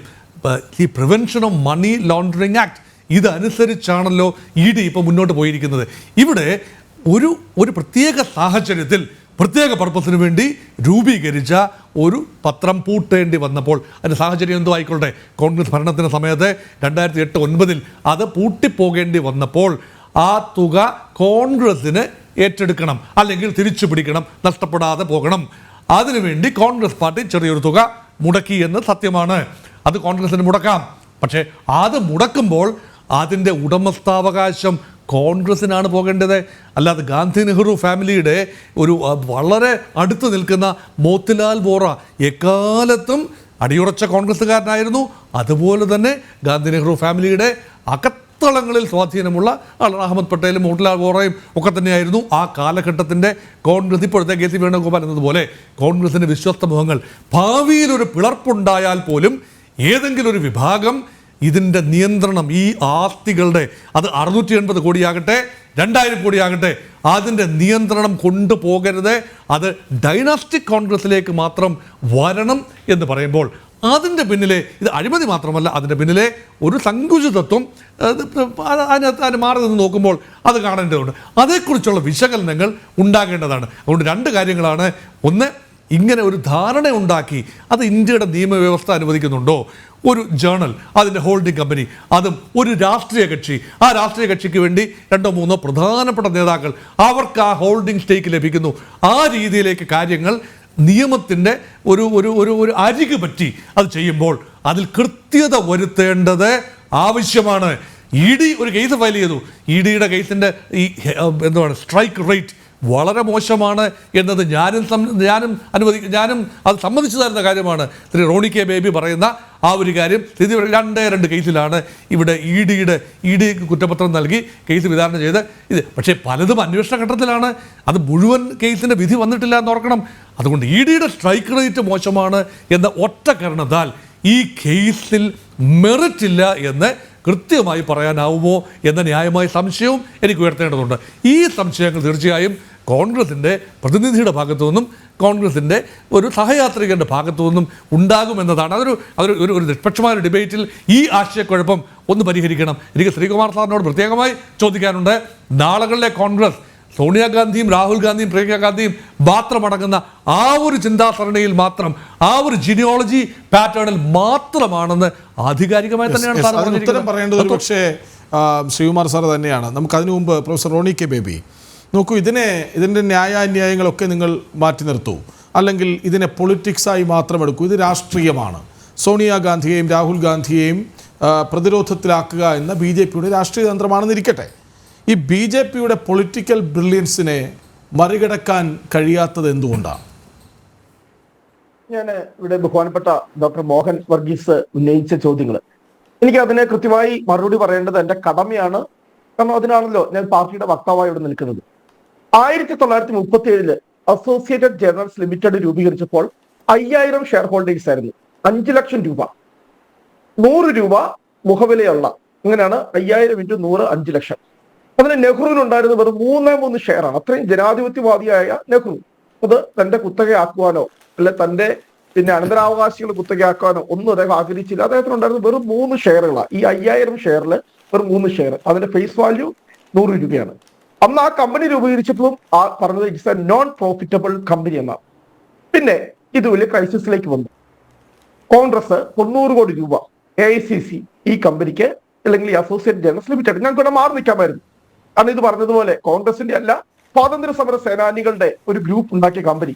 കോൺഗ്രസിന് അതിൻ്റെ അകത്ത് മാറി നിൽക്കാമായിരുന്നു. പക്ഷെ ഞങ്ങൾക്ക് ഞങ്ങളുടെ ആശയങ്ങൾ, ഐഡിയോളജി, ആ ഐഡിയോളജിക്ക് വേണ്ടി പോരാടിയ ഒരു പത്രം.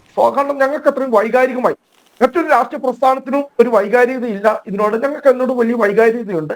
ഞങ്ങൾ 90 കോടി രൂപ, 90.2 കോടി രൂപ ഞങ്ങൾ ലോണായിട്ട്, പലിശരഹിത ലോണായിട്ട് ഈ പറയുന്ന അസോസിയേറ്റ് ജേർണലിസ്റ്റ് ലിമിറ്റഡിന് കൊടുത്തു. ഇനിയും ഞാൻ പറയാൻ പോകുന്നത് ബഹുമാനപ്പെട്ട BJP വക്താവ് ഉൾപ്പെടെ ശ്രദ്ധിച്ചു കേൾക്കണം. എങ്ങനെയാണ് ഇത് യങ് ഇന്ത്യയിലേക്ക് വന്നത്?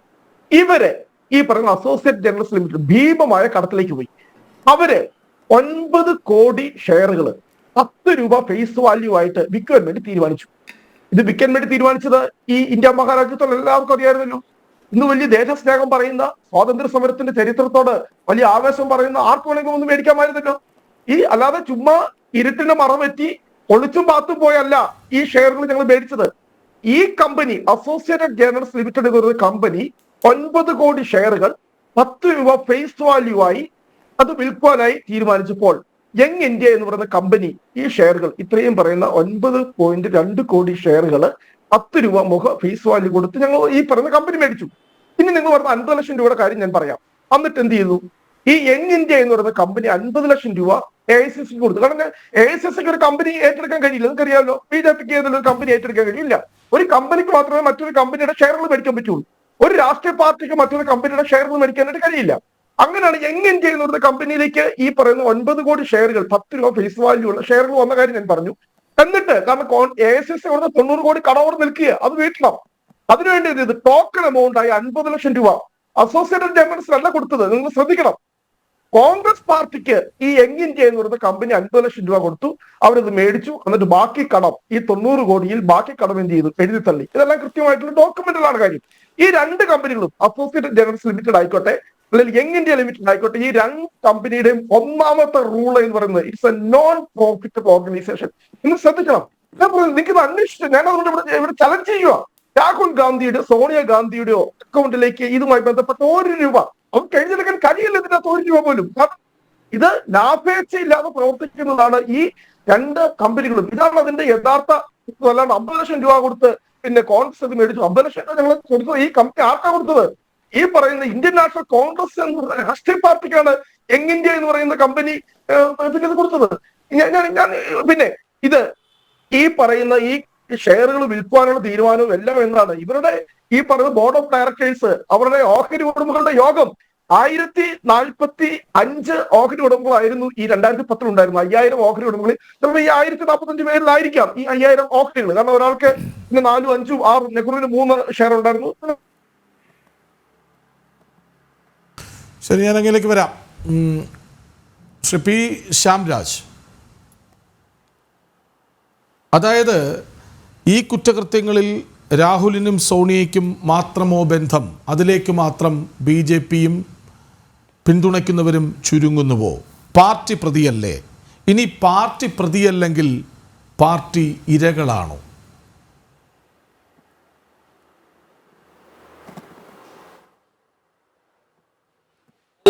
ചോദ്യത്തിലോട്ട് ഞാൻ പറയാം കൃഷ്ണ. എപ്പോഴും നോക്കൂ, ഇവിടെ കോൺഗ്രസിന്റെ വക്താവ് അതോടൊപ്പം തന്നെ രാഷ്ട്രീയ നിരീക്ഷകൻ ശ്രീകുമാർ സാറൊക്കെ പറഞ്ഞതുമായിട്ട് ബന്ധപ്പെട്ട് നോക്കൂ. ഇവിടെ ഇവർ തന്നെ പറയുകയുണ്ടായി, തുടക്കത്തിൽ ജവഹർലാൽ നെഹ്റുവിന്റെ ഷെയർ ഇതിൽ എത്രയായിരുന്നു? AJL എത്രയായിരുന്നു? 3 ഷെയർ ആണ് ഉണ്ടായിരുന്നത്. ഈ യങ് ഇന്ത്യ എന്ന് പറയുന്ന കമ്പനി AJLന്റെ ഷെയറുകൾ വാങ്ങിയപ്പോൾ നെഹ്റു കുടുംബത്തിന് കിട്ടിയത് എത്രയാ? 76% ഓഫ് ഷെയർസ്. ആലോചിച്ചു, 3 ഷെയറുകൾ മാത്രം. 5000ന്റെ 3 എന്ന് പറഞ്ഞാൽ എത്രയാണ്? വളരെ 1%, അതിന്റെ 0.00 സംതിങ് ആണ് വരിക. അങ്ങനെയുള്ള ഒരു പെർസെന്റേജിൽ നിന്നും നെഹ്റു കുടുംബത്തിന് ഈ പറയുന്ന തന്ത്രപരമായിട്ടുള്ള മാറ്റങ്ങളിലൂടെയൊക്കെ കൈയിൽ എത്തിക്കഴിഞ്ഞപ്പോ സോണിയാഗാന്ധിക്കും രാഹുൽ ഗാന്ധിക്കും കൂടി കിട്ടിയ ഷെയർ എത്രയാ? 76%. അതായത് ഇവിടെ സംഭവിച്ചിട്ടുള്ളത് ഞാൻ തുടക്കത്തിൽ പോലെ സൂചിപ്പിച്ചതുപോലെ തന്നെ ഈ സ്വാതന്ത്ര്യ സമര സേനാനികളുടെയും ജവഹർലാൽ നെഹ്റുവിന് വലിയ കോൺട്രിബ്യൂഷൻ ഒന്നും ഇല്ലാത്ത, എന്നാൽ അദ്ദേഹം തുടങ്ങിയ സ്വാതന്ത്ര്യ സമര സേനാനികളുടെ അടക്കമുള്ള ഷെയർ വാങ്ങി തുടങ്ങിയ ഒരു പത്രം, അത് വർഷങ്ങൾ കഴിഞ്ഞപ്പോൾ അതിന്റെ ഷെയർ വളരെ വലിയ രീതിയിൽ, അതിന്റെ വാല്യൂ വലിയ രീതിയിൽ ഇൻക്രീസ് ചെയ്തപ്പോൾ, വലിയ രീതിയിൽ വികസിച്ചപ്പോൾ അതിനെ തട്ടിയെടുക്കുകയാണ് നെഹ്റു കുടുംബം ചെയ്തിട്ടുള്ളത്. അത് തന്നെയാണ് ഞങ്ങളുടെ പോയിന്റ്. ഇനി ഇതിനകത്ത് ഇരയാരാണ് അല്ലെങ്കിൽ ഇതിനകത്ത് കുറ്റക്കാരാരാണെന്ന് വെച്ചാൽ കോൺഗ്രസ് പാർട്ടിയും അതോടൊപ്പം തന്നെ ഈ നെഹ്റു കുടുംബവും കുറ്റക്കാരാണ്. ഇവിടെ കോൺഗ്രസ് പാർട്ടിയെ ന്യായീകരിക്കുന്ന ആളുകൾ എന്താ പറഞ്ഞത്?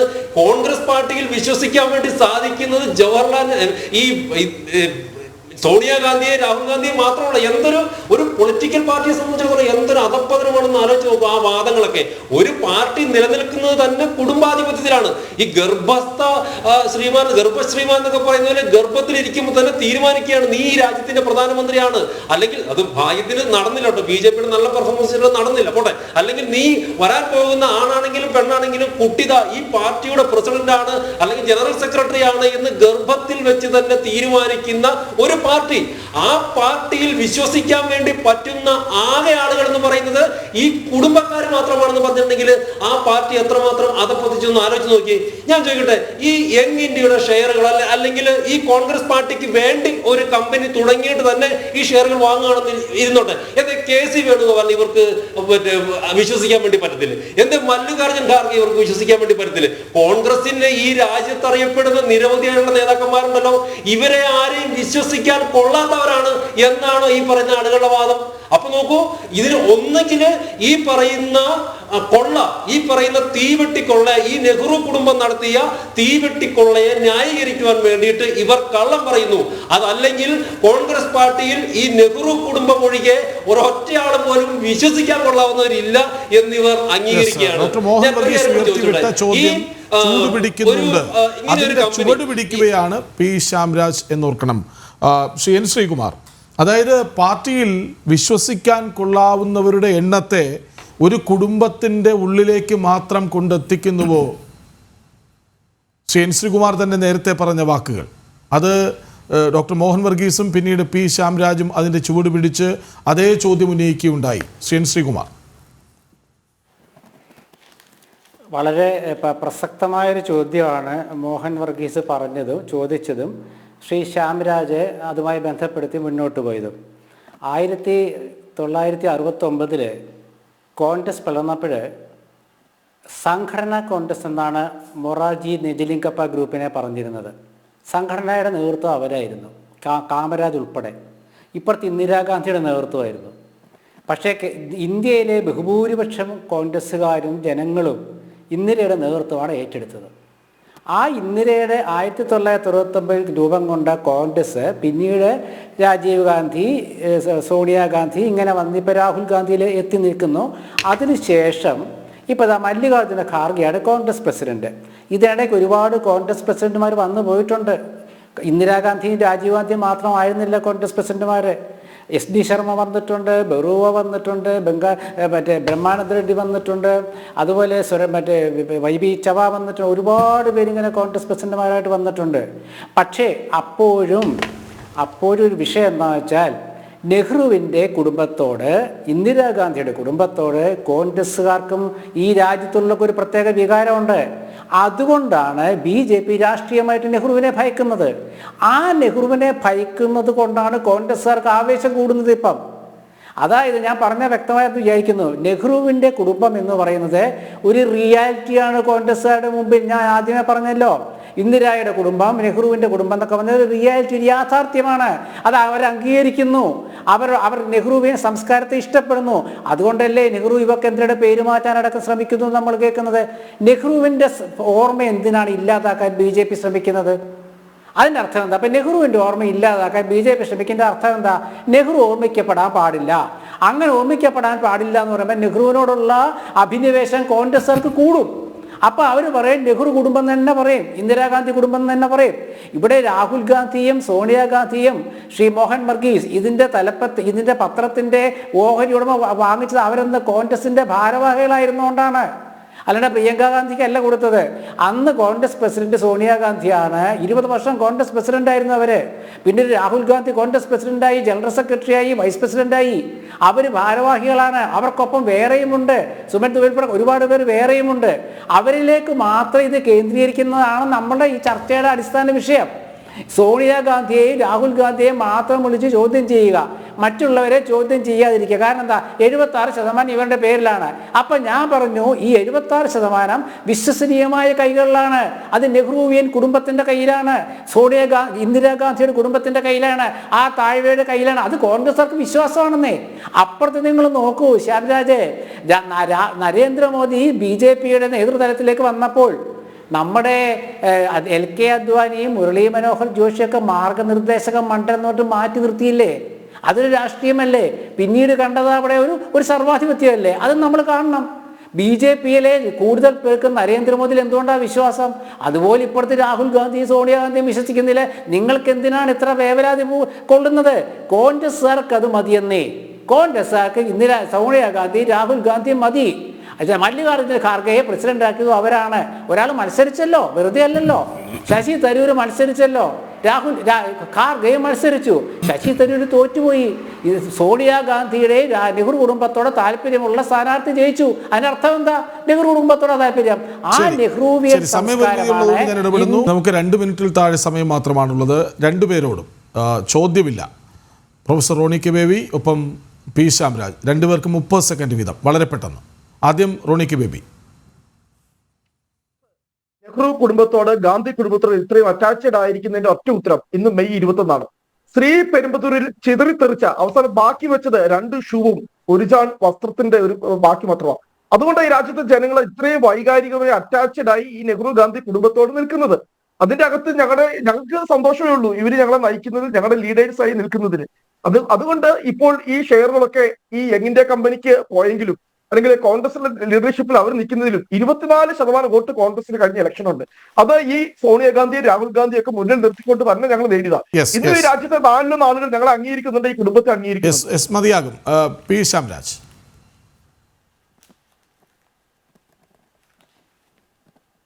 കൃഷ്ണരാജ്, ഇത് ഇവര് കോൺഗ്രസ്സുകാരെ നെഹ്റു കുടുംബത്തെ രാഹുൽ ഗാന്ധിയൊക്കെ പൊക്കിപ്പിടിച്ച് നടന്നോട്ടെ. പക്ഷെ ഇന്ത്യയിലെ ജനങ്ങൾക്ക് അതിലൊന്നും ഒരു താല്പര്യമില്ല, കുടുംബാധിപത്യത്തിനോട് ഒരു താല്പര്യമില്ല. അതുകൊണ്ടാണ് കഴിഞ്ഞ 10-11 കൊല്ലമായിട്ട് പുറത്തിരിക്കുന്നതും ഉപ്പുവെച്ച കലം പോലെ അതിനകത്ത് ആത്മാഭിമാനമുള്ള നേതാക്കന്മാർ മൊത്തം BJPയിലോട്ട് വന്നുകൊണ്ടിരിക്കുന്നു. അതുകൊണ്ട് ഇനിയും ഈ കോൺഗ്രസ്സുകാരും കോൺഗ്രസിലെ നേതാക്കന്മാരും രാഹുൽ ഗാന്ധിക്കും സോണിയാഗാന്ധിക്കും ജയ് വിളിച്ച് നടന്നോട്ടെ എന്ന് തന്നെയാണ് ഞങ്ങൾക്ക് പറയാൻ വേണ്ടിയിട്ടുള്ളത്. പിന്നെ BJPയെ സംബന്ധിച്ചിടത്തോളം ഒരാൾ ഒരു ചായക്കട നടത്തുന്നതാണെങ്കിലും വാഹനം ഓടിക്കുന്നതാണെങ്കിലും അയാൾക്ക് ഈ രാജ്യത്തിന്റെ പ്രധാനമന്ത്രി വരെ, അദ്ദേഹത്തിന് ഈ രാജ്യത്തിന്റെ പ്രധാനമന്ത്രി വരെ ആകാൻ വേണ്ടിയിട്ടുള്ള അവസരം കൊടുക്കുന്ന പാർട്ടിയാണ്. കൃത്യമായിട്ടുള്ള ഇടപെടലുകളിൽ സംസ്ഥാന അധ്യക്ഷനെയും ദേശീയ അധ്യക്ഷനെയും പ്രധാനമന്ത്രിമാരെയും വരെ മാറ്റാൻ വേണ്ടിയിട്ട് ശ്രമിക്കുന്ന ഒരു പാർട്ടിയാണ്.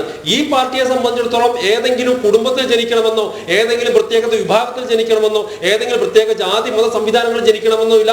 കഴിവുണ്ടെങ്കിൽ ഈ പാർട്ടിയിൽ പ്രധാനമന്ത്രി വരെ ഡോക്ടർ മോഹൻ വർഗീസ്, വളരെ പെട്ടെന്ന്, അതായത് കോൺഗ്രസിലെ വിശ്വസ്തർക്ക് നേരെയാണല്ലോ ഈ കേസ് വിരൽ ചൂണ്ടുന്നത്. ഇനി അവർക്ക് മുന്നിൽ എന്ത്, കോൺഗ്രസിൽ ഇതുണ്ടാക്കുന്ന പ്രശ്നം എന്ത്? 20 സെക്കൻഡ്. വിശ്വസ്തതയുള്ളവർ രാഹുൽ ഗാന്ധിയും സോണിയാഗാന്ധിയുമാണ് എന്ന് ഇവിടെ വ്യക്തമായി പറയുകയുണ്ടായി. അതങ്ങനെ തന്നെ ആയിക്കൊള്ളട്ടെ. കോൺഗ്രസ്സുകാരെ സംബന്ധിച്ചിടത്തോളം അതങ്ങനെ തന്നെ ആകട്ടെ. എൻ്റെ ഒരു ന്യായമായ സംശയം വീണ്ടുമുണ്ട്. മല്ലികാർജ്ജുൻ ഖാർഗെ നിലവിൽ കോൺഗ്രസ് പ്രസിഡൻ്റാണ്. അപ്പോൾ കോൺഗ്രസ് പ്രസിഡന്റ് എന്ന നിലയിൽ സോണിയാഗാന്ധിയുടെ സമയത്ത് ലഭിച്ച ഈ ഒരു അംഗീകാരം, അല്ലെങ്കിൽ അതിൻ്റെ കൺട്രോളിംഗ് സ്റ്റേക്ക് മല്ലികാർജ്ജുൻ ഖാർഗെ കൊടുക്കുമോ? അത് എക്സ് ഒഫീഷ്യൽ കപ്പാസിറ്റിയിലാണ് സംഭവിച്ചതെങ്കിൽ കോൺഗ്രസ് പ്രസിഡന്റ് ആയിരുന്നത് കൊണ്ടാണല്ലോ. അതങ്ങനെയല്ല. ഡൈനാസ്റ്റിക് ഫീലാണ്, നെഹ്റുവിയൻ ലെഗസി മാത്രമാണ്, ആ ഒരു സ്ട്രാൻഡാണ് കോൺഗ്രസിൽ മുന്നോട്ട് പോകേണ്ടത് എന്നാണ് കോൺഗ്രസിൻ്റെ വിശ്വാസമെങ്കിൽ, നാഷണൽ ഹെറാൾഡ് കോൺഗ്രസിൻ്റെ അല്ലെന്നൊന്നും പറയുന്നില്ല, പക്ഷേ അത് ആ സ്ട്രാൻഡ് മാത്രം മുന്നോട്ട് പോകും എന്നാണെങ്കിൽ സ്വാതന്ത്ര്യ സമര സേനാനികളോട് കാട്ടിയ അനാദരവ് എന്ന് മാത്രമേ എനിക്ക് പറയാൻ. കൃത്യമായ പോയിന്റാണ്. വളരെയധികം നന്ദി P Shyamraj, professor Roni K Baby, N Sreekumar, doctor Mohan Varghese ഒപ്പം ചേർന്നതിന്. ജനഡിബേറ്റ് പൂർണ്ണമാകുന്നു. നമസ്തേ.